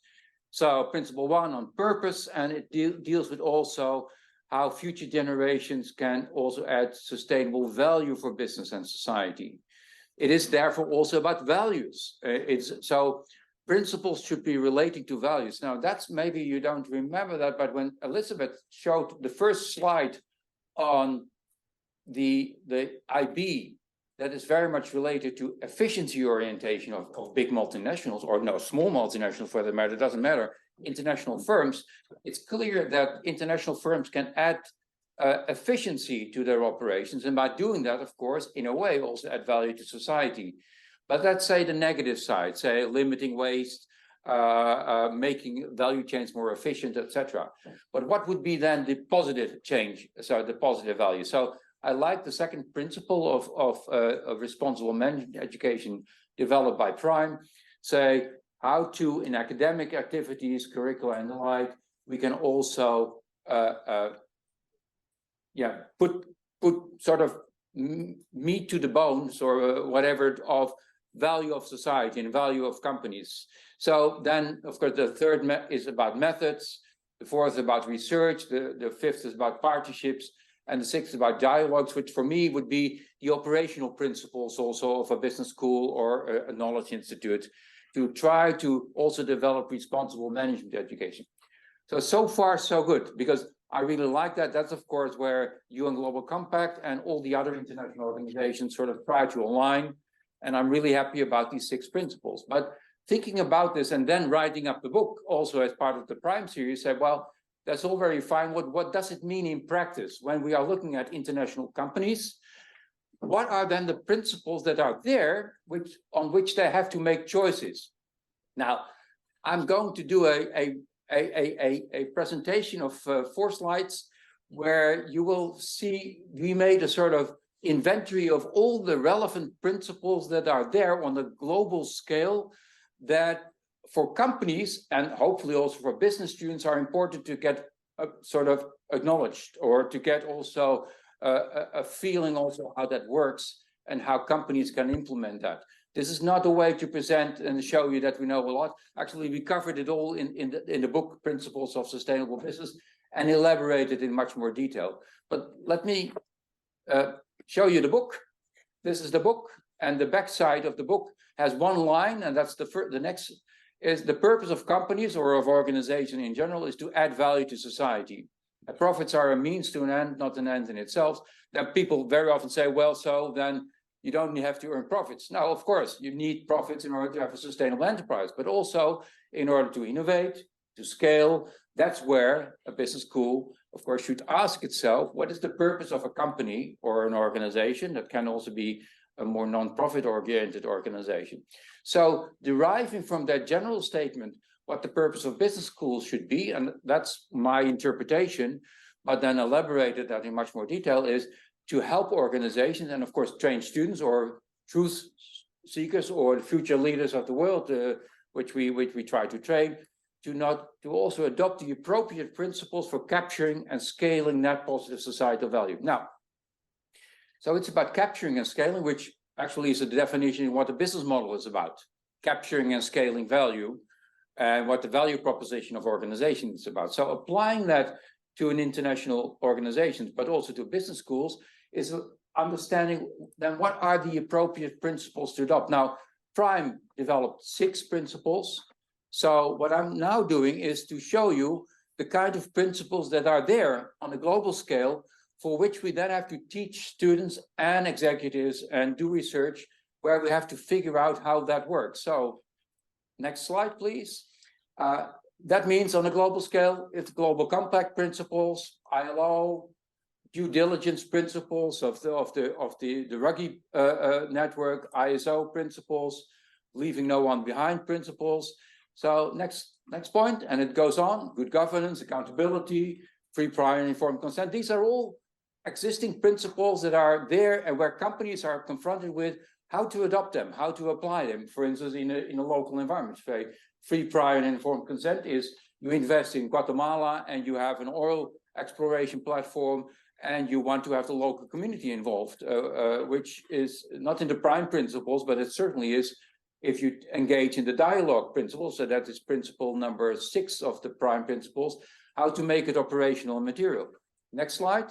Then we go on, because there are sociocratic principles, peer review principles, pluralism principles, diversity principles. Actually, they're all there, and inclusive principles, for instance, that companies are confronted with, which sometimes because trade unions ask them to do that, sometimes because a government does that, sometimes because the Chinese government has a different approach to principles than, say, the Dutch or the American government. And actually, companies, in a way, don't care about, but they want to, if they want to implement it for good, as a navigating tool for change strategies towards doing good, not just avoid doing harm. This is the 3rd level, and the 4th level even goes further. Next slide. Don't worry. So it becomes a jungle again, but the jungle is for a scientific institute, hopefully, a challenge to deal with this. But not in a parsimonious way and then pick out one and then deal with that, but actually try to also take the holistic view and understand the complexity of this picture. I hope you don't mind, I show you a complex picture, but that's why we wrote this book. By the way, the book became thicker and thicker in order to deal with everything, but now we can help everyone to also deal with that. So to give you some examples, I test my own institute on a few of these principles, and just as an example of how to deal with that. So maybe, yes. So for instance, is in your institute the OECD responsible business principles? Are they taught? Are they covered? Are they, of course, this relates to the OECD guidelines on multinational enterprise. This is a separate sort of course in its own right, because it changed over time. Are you mentioning it, for instance? So second, so next slide. So, for instance, good governance principles or corporate accountability principles. Who is teaching that? And then I mean not in a one-size-fits-all, because we know, for instance, good governance principles in my country, the Netherlands, are completely different from good governance principles, say, with a limited fiduciary duty in the United States, or in Zimbabwe, or South Africa, or in Brazil. Georgia, I hope, is still there. So there are some universal principles there, but they also have to adopt it to local circumstances. So this is very IB, so you have general universal principles, but you have to also link it to local circumstances. The same, of course, about corporate accountability, or, thank you, fiduciary duty. What does it mean? So we make a distinction, for instance, between narrow and broad fiduciary duty nowadays, that would relate, for instance, to the idea of scope 1, 2, or 3 impact also on your sustainability strategy. But for instance, the open source principle, that's a principle that everybody likes, but not everybody applies. So charity principles, corporate citizenship principles, I use these, for instance, as a shorthand for checking whether in any type of course, that can be a 1-week course on IB or a whole master on this, if you don't look at these principles or one way or another include them in your lecturing, you have a problem. Not because you have a problem because you don't cover everything that is there, but you miss out on the opportunity to have a discussion with your students and with your executive to talk about navigating positive change, because all those are actually helping organizations and your students to think about what does positive change mean. So then I also was inspired by the fact that I heard that Elizabeth, we talk a little bit about artificial intelligence. So I just plugged into the book also, say, what do we say about this? This is Tim Berners-Lee, and he is the founder of the World Wide Web. And it's interesting to see because he invented something that he didn't privatize and patent it, but he gave it away for free for the rest of the world. What actually, in shorthand, is creating this immense tool called the World Wide Web as an open access and open source initiative. However, he also, as Sir Tim, I have to say nowadays, said, this is not good because it's appropriated by private interests, say the big platform companies, and they privatize a public good. So we have to develop something. And so he created this bill of responsibilities, and I just show it here. And it says about companies, for instance, have to make internet affordable and accessible to everyone, to respect and protect people's privacy and personal data, which of course, many of the big players don't do. He created a coalition around these bills of responsibility, so not bill of duties, but responsibilities, which now has more than 300 companies, including also some of the big players in this area, which I consider to be a force for positive change. However, who is teaching this in business schools? Who is trying to figure out how, for instance, we can apply some of these principles, apply them to studying Facebook or Google, but also TikTok or other initiatives?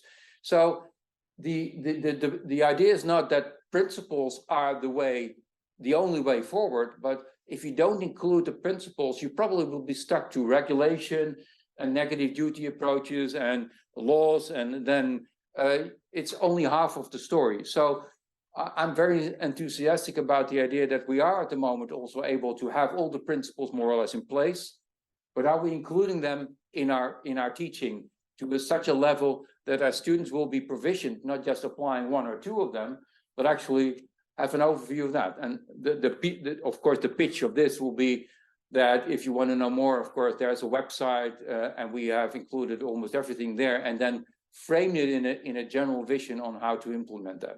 Thank So you. that is my contribution. Thank you, Rob. And before I call on Elizabeth and Sasha, because they also have some examples, I would like to give Professor Chidlow the opportunity to respond.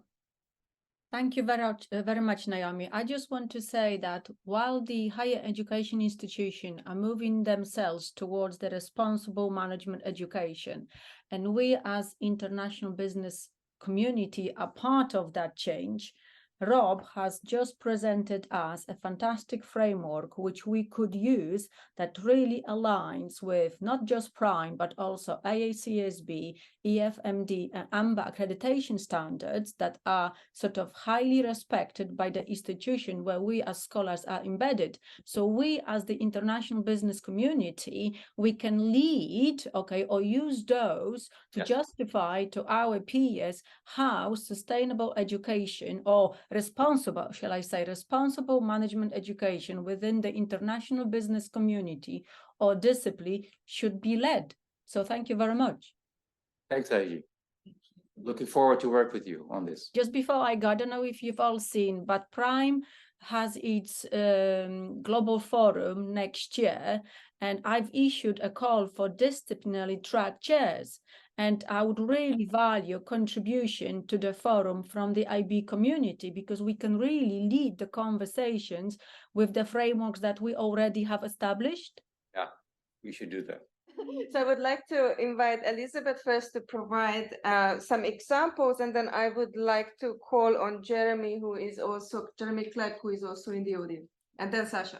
Yes, if I may continue from the early slides of some examples of principles we have taught in IB, I would propose to add further principles to the existing IB curriculum. I think this is also responded to one of the comments in the chat area from Mike, asking what IB specifically can do.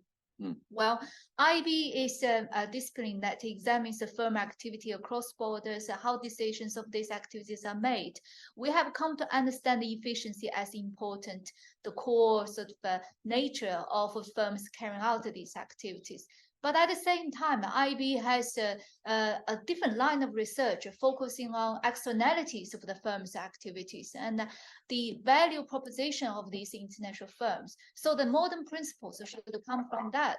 That is to first to teach the principle of sustainable value creation, to teach the principle of inclusive growth, that firms' FDI for trade activities should generate as much positive growth externalities as possible to be inclusive. And of course, the human development. At the core, we want decision makers as well as the people who are working in the firms and engaging with international business activities to be developed so that they can make sustainable decisions. And all three additional modern principles link perfectly well to the Agenda 2030, it's a 5P principle. To show an example of materially how this can be done, all of these principles and of sustainable international business should be embedded at the program design, at the program level in the program design, within the modules. And here we have a list of modules that IB scholars and are very familiar with. We introduce a range of aspects of firm activities and how to manage them with efficiency. What we need now is to embed all the range of principles within the teaching of each module. Further examples can be given to you, but this will be the part of the discussion in the later section of the event. So what I will conclude my comments at this point is that traditional curriculum has successfully developed our talents that specialize within firm and governance boundaries. The future curriculum will have an opportunity to complement that by developing talents that are open and skilled at the boundary crossing for the benefits of achieving sustainable goals.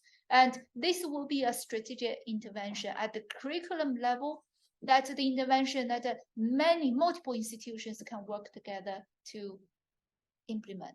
Thank you very much, Elizabeth. Jeremy, I would like to give you the floor. Thank you very much, everybody. I've been absolutely, well, I think it's a wonderful event. I've been so impressed with the quality of the discussion so far and the presentations. Fantastic. I know we're looking at education, the educational domain here. And what I'm thinking is, if we could set research projects for students, surely that would be a really useful thing, because when students actually do the research themselves, they get even more motivated than us telling them about the possibilities. So it might be actually a useful enterprise to come up with research topics that students can do. Now, in the room today is one of Elizabeth's students, MSc dissertation student, super personal tutees, I should say, who's actually interested in sustainability and those issues. And I think that obviously this is an education-oriented forum. So I think getting students involved is really important. The other thing I'd like to say is Rob, your book with Evelyn,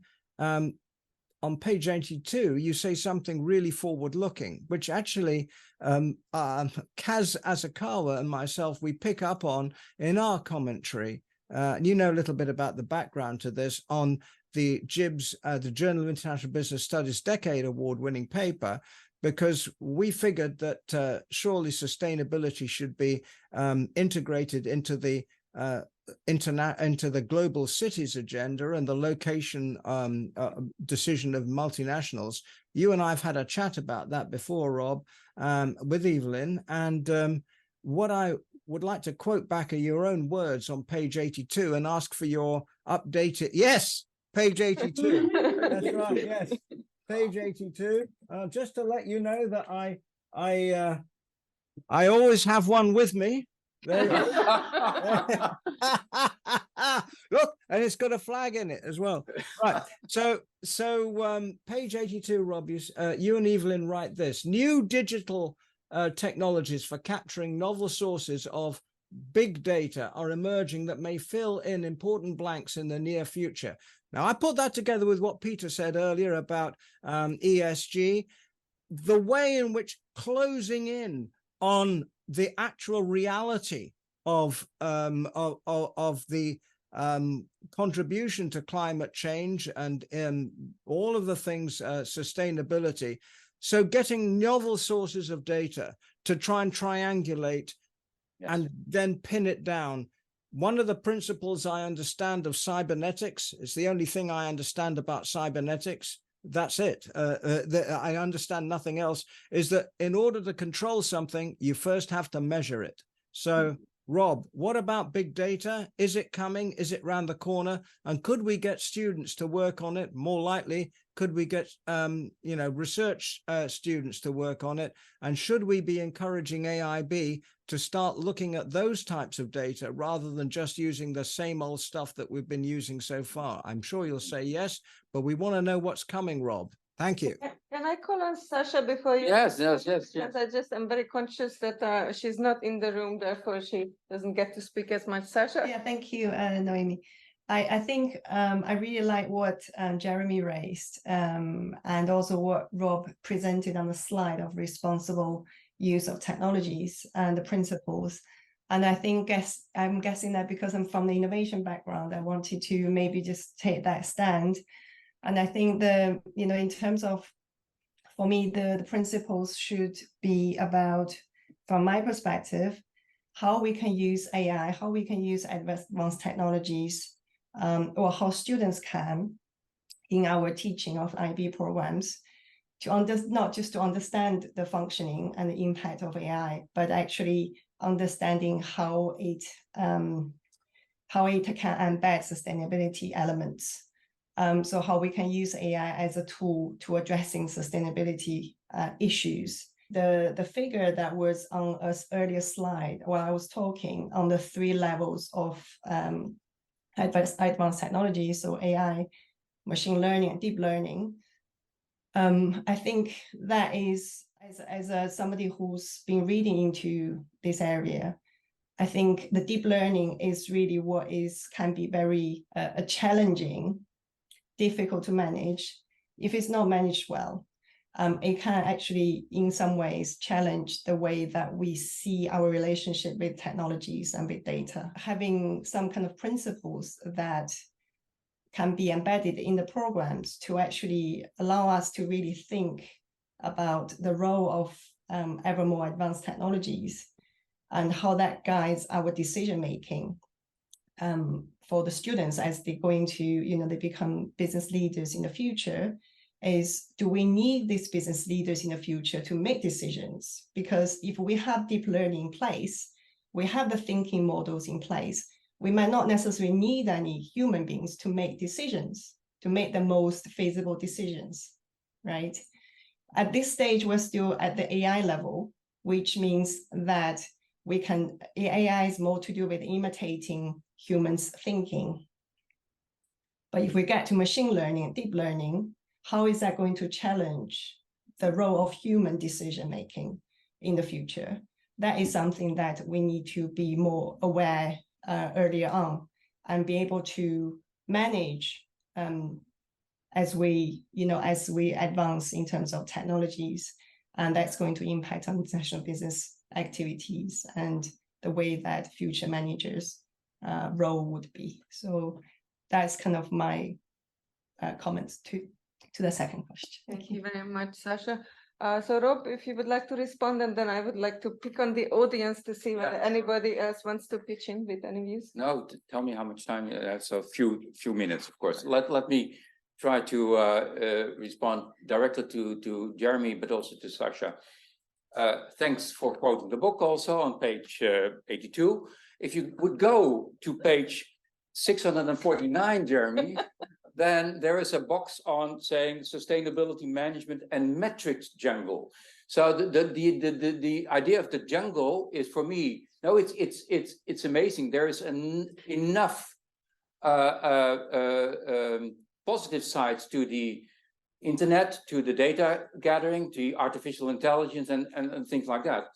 The question is, how are we dealing with this? So that's where I, for instance, include also skills of managers, of students, to develop skills that they know that, for instance, key performance indicators very often in practice are key performance illusions, KPIs, where the statement that I always quote, and I do that for the last 30 years already, coming from technology studies, is what you want to know, you cannot measure, but what you can measure, you often don't want to know. So we have this dilemma there in developing the relevant metrics. Now there's a what is called now a sort of a infobesitas. We have a lot of information that, combined now with fake news and all sorts of other problems, is we need managers, students that are able to work on the net to then develop the data. And I refer to that in my earlier intervention on the data dividend we have. We know a lot. We know so much that my bachelor students in a week time are able to use the internet correctly in order to figure out where we are in, for instance, SDG2, which is about hunger, and what the trends are, and they can make it context dependent because there are data on national levels and they are comparable. So there is an immense progress made in the data gathering, but using it with the right questions is important. So there is a very interesting tradition in the metrics discussion, is we don't have to, before we start looking at key performance indicators, we have to first ask the key performance questions, KPQs, in order then to figure out what do we want. So that then boils down to, for instance, what is international business about? What are the challenges that we face? Then you move on to decisions, and then actually you see there are a lot of indicators that we know that can be qualified, but there are also a lot of indicators that we don't know that need to be qualified. So actually this is an academic idea, because yeah, lots of the things that you want to know, you cannot measure, but you still know that they are important. So if you want to get out of this box ticking use and key performance illusions, you have to develop skills that help students, executives, to use the internet, to use the artificial intelligence, for instance, and asking the right questions instead of the wrong questions. What should I do for the exam or whatever, and then help them to develop the skills to use all those tools, and then to come up with the right questions, and then to write intervention, which utterly is not only a skill, but it's also a leadership challenge. So we know from leadership research that leaders very often were not interested in the exact data, they were interested in the vision, they were interested in the purpose, and then they went back. Of course, there were a lot of leaders that also made big mistakes, but the real leaders pushed through some of these accountancy measures and the risk aversion and the risk mitigation measures and the rankings and whatever, in order to say that's all very fine, but I think we need to go this way. So you can see in international business, the big companies very often at critical points in their history, they decided not to ignore the data, but use them and then put them in an interpretation of what the real challenges are. And for me, there's no discussion.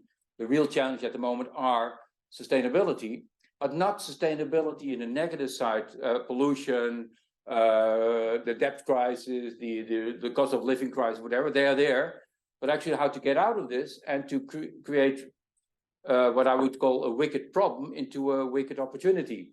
And that is a sort of a mindset thing for which then it's an immense opportunity to use all the technology, but if we use it inappropriately or short term or whatever, then we have a problem. So referring then directly back to page 82, somewhere there also it says we have the problem of what is called techno-optimism.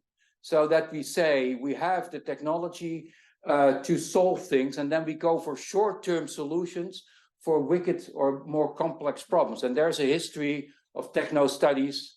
I've been working with Chris Freeman at the Sussex School in the last 30 years on that. They're basically saying if you try to introduce technological solutions for organizational or societal problems, that's what Peter also referred to. There are unintended consequences that might even take you back to below where you started from. So technology is important, major opportunities, the data dividend is there. There's a slight problem or challenge. We have to teach our students and our executives to make use of it and ask the right questions.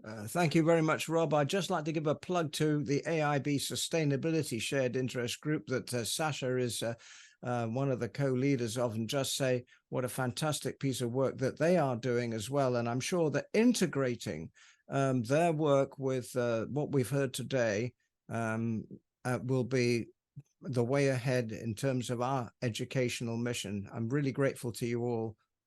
Thank you. I would like to give Elizabeth the word and ask her to talk a little bit about her ideas with cross-stakeholder collaboration. Collaborative engagement with the stakeholders is very important. My key message is that we already see opportunities for this kind of engagement to take place and scale up. So here I give you some examples of that I see in the educational sphere. And there are facilitating factors. For example, in the university, immediately in my home institution, University of Leeds, we have a fantastic student employability activities, which is also one of the KPIs of our educational programs. And then we have established variants of the program, such as year in industry, year in enterprise, short-term internships offered to students. A student can work on company-based research projects. We have practitioners to come to give us guest lectures. We have alumni networks that engage with our students, bring their business practice expertise with them.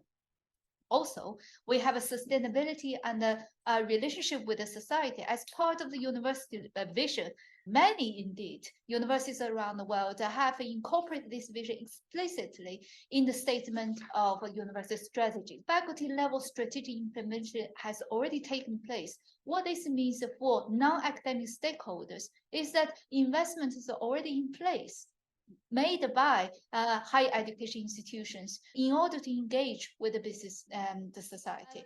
I'll give you an example for this kind of investment. That will be a research and innovation office or function in various universities where their mission is to engage with stakeholders and work directly so that our students can collaborate with the business to co-develop problem with researchers and form a new business in some cases. There are also other facilitating factors that are equally powerful. Scholars are driving force. We have sustainability featured in our teaching and research and the publication. And then you have government fundings, such as the well-known UK's government's support of a knowledge transfer partnership. So all of this good stuff is happening. Facilitative factors, very strong driving force. Many people are doing various things. The challenge is remaining then is that we have this sort of diversity of different initiatives and efforts, but where's the efficiency? We must achieve efficiency in order to make things work. And in order to achieve efficiency, we have to find a mechanism to create a synergy. That synergy then will translate into long-lasting partnerships, sustainable partnerships. So I will conclude my part of this. Collaborative engagement with stakeholders is happening, is possible, and has the potential to scale up. The next step for us to do is to build a partnership. You develop a mechanism to create that synergy. Sasha, would you like to come in and comment? I don't mind. I mean, I can maybe just highlight 2 points to add to what Elizabeth said on the collaborative engagement. So I think one facilitator is, I guess, facilitator or hindrance, I guess either way it will apply, is to have to develop a leadership that has who is tech savvy, okay, who is innovation driven. I think that's, for me, that is important in facilitating collaborations. Because if you look back to the past practices, technology has played an important role in facilitating collaborations, either internally in a firm, in a large multinational globally, and also externally. Okay, so I think understanding how to, employ and make use of advanced technologies to help optimize the relationships between stakeholders, I think that's quite important. Margaret, would you like to? Yeah, I'm delighted to be here, and I'm on the teaching and education at the World AIB representative of the UKI. So absolutely delighted to be here and keep our collaboration going through the six. And maybe a takeout for me, I'm involved in as head of department's resource planning and looking at the programmes and the courses. I might go back and look at who's running our ethics course, and that might be a way of making sure that it's addressed within that, because often it depends on the background of the staff doing it at the time. But that's something for me to take back and have an impact. Fantastic. Thank you very much for that comment. So Elizabeth, do you think this is the time to maybe move on and pitch the poster idea? We have developed the rich discussions surrounding, how we can build this partnership and involving different stakeholders, but supporting educators to drive forward the education with sustainability at its core. At a practical level, I would like to propose this mechanism as a starting point for different institutions and educators to work together. So this is called a global poster competition. The poster topic is about sustainable international business.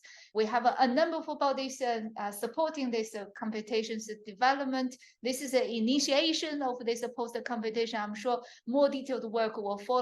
We will make a proper announcement. So here is just the information to show that we aim to develop our students and hoping that their posters will demonstrate excellence in the number of areas as shown in the award categories.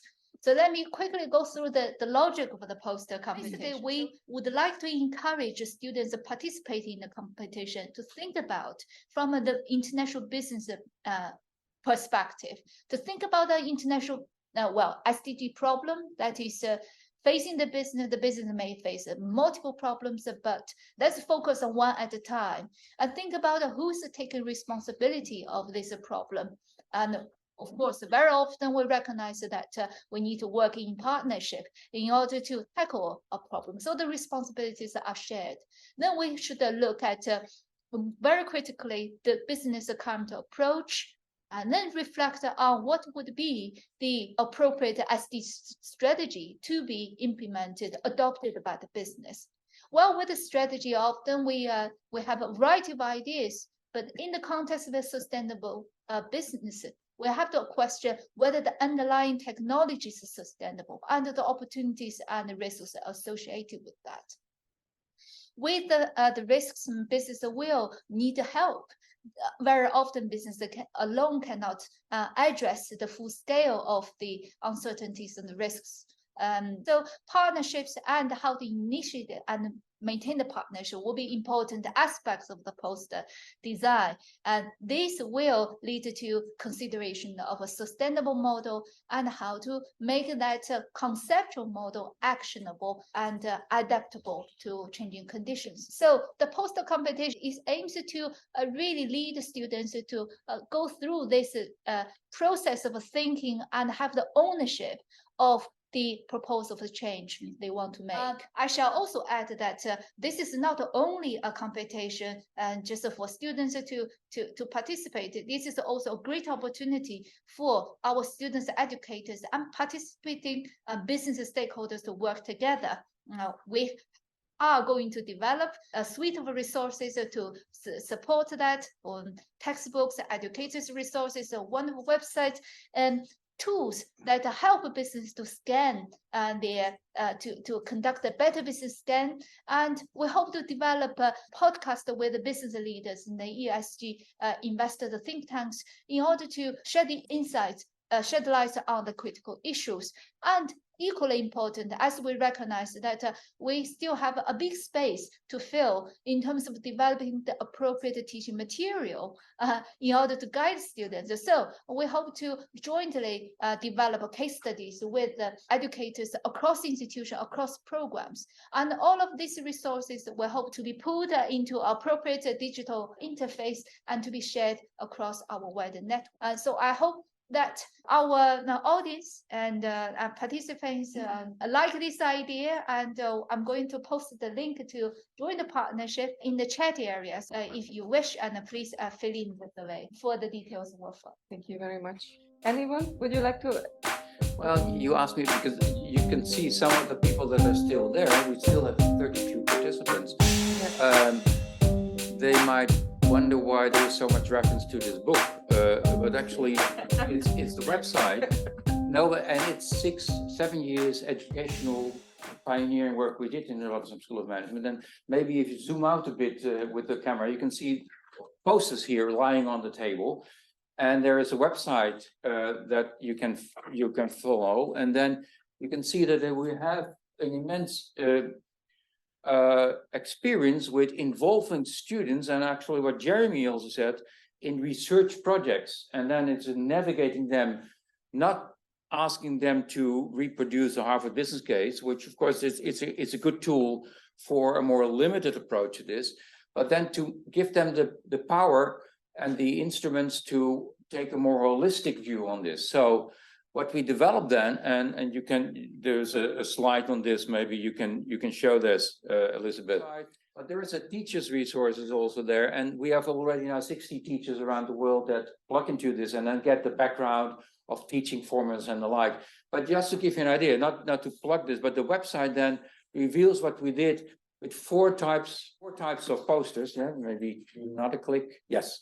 So on the one hand, we want our students to take a holistic view. So that's what the SDG posters are. So we're asking them to use the data dividend of, for instance, on poverty reduction, or on hunger, on health, or education, on climate change, on institutional challenges. And the data there, then the big challenge is, this is what I call contextualizing, and then having students develop their own case methods. And what we want to do then, navigate them towards a sort of a common thing that can be sort of compared, which then becomes a poster. So this is where infographics and the abilities of our students to really do something that is creative, we then help them to frame that in the right way. We can do that. So we took the challenge to say, what does it mean if you analyze an issue like hunger or food security or education as a wicked problem, and how to reframe that? So we have, and we can click on the website, but you can see then that, for instance, maybe you click, then you can see a poster like, for instance, next one on, what is it? Next one on decent work and economic growth. And then I asked my students, and they worked on that with the team. We call it the wisdom of the crowd, by the way, where the students are not necessarily being knowledgeable, but they should be skillful in getting the information. So the next slide shows you the poster that they produced, a lot of text, but there are some components that you can see. So they contextualize it for the United States, and then they apply maybe next, and then say, how wicked is it? And we have a tool there. So there's a tool that is now also becoming more interactive. We are still working on that. But my students do that. They get together, they talk about it, and then in this case say, well, this is wicked. What does it mean, wicked? It means there's no simple solutions. So then we need also to figure out how then societal actors can work on that. That's the next point then. That's the triangulation effort, which then asking students to say, okay, who should be involved? Who's responsible and who should take responsibility? Very often with an issue like decent work and economic growth, it's of course government and civil society and companies and international business and small companies together. So they understand that. And then the next point is then, okay, how to deal with that? And then you get this, what we call a strategic issue, partnering. And then I asked them, for instance, what would you identify as a front-runner case? Now, so they are going to develop their own case study. And for instance, this poster is interesting because it is something on decent work and economic growth, which is, of course, an immensely big topic. And in 1 week time, of course, they will never be able to cover the whole thing, but they covered 3 of the most important dimensions of that. And when asking them to identify a front-runner company, they come up with this Seva firm, which I never heard of. So what I do as a teacher, I ask them, explain, why do you think that is important? We engage in a conversation, and then they present the poster, and then they compare it. And we did that for instance, of a group of 40 students, but we can also do it for the group of 1,200 students. And the website gives you ideas on that. And maybe go to the next slide, and then you can see already that's another level of analysis, because then we have not the issue context, but the business model context. And then we develop, well, we're not going to present everything, Elizabeth, but you can see then that the development is, okay, you are from the micro level of analysis, you're looking at how I'm dealing with my negative and my positive approaches. And then there's a whole website with new business models, from social enterprises from Patagonia, but also to Unilever and all sorts of others that have to change their business model. The third one is on corporate strategies. The corporate strategy is an IB also. So what are you? Are you a public company, 100% stock market quoted? Or are you a family-owned enterprise, or a cooperative, or a semi-public organization like a hospital or utility companies? One of the things that struck me in the international business sort of tradition is that we tend, of course, to look at a specific number of companies that we can have the data for because they're publicly quoted, they have an annual report, but there's so many others that we think.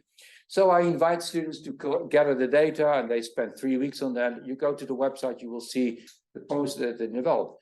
And then the last one is to take a regional perspective. This is the doing business in Africa. The poster formula gives us immense opportunities to engage our students in navigating their own research, coming up with results sometimes in a week or in 6 weeks, or they can spend the rest of their lives, of course, on doing this, like our researchers do with the PhD project, and then do a poster presentation at the Academy of Management or the AIB conference.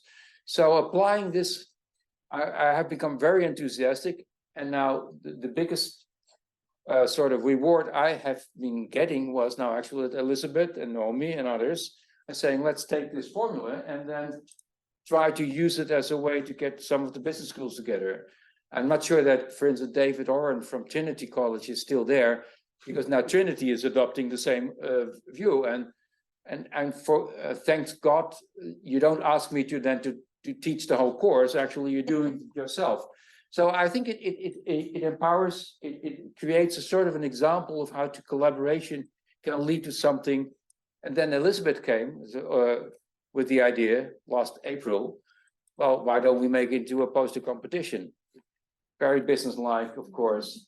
I like it. So that is my sort of explanation why I think it's not just an idea, but it's already tested, validated, and we hopefully we can now bring it to a next level.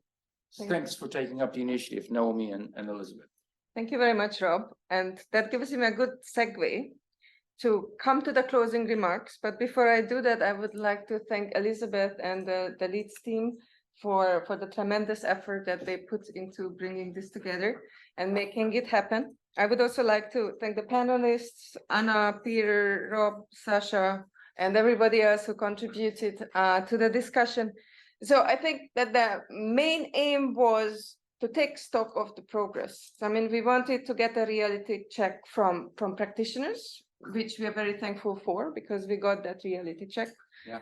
I think it is fair to say that we all know what the goal is. It is fair to say that there are many principles that guide us on this journey. And thanks to Rob, all those principles are now in this big weapon of a book. Yeah, sorry for the we are very thankful for it.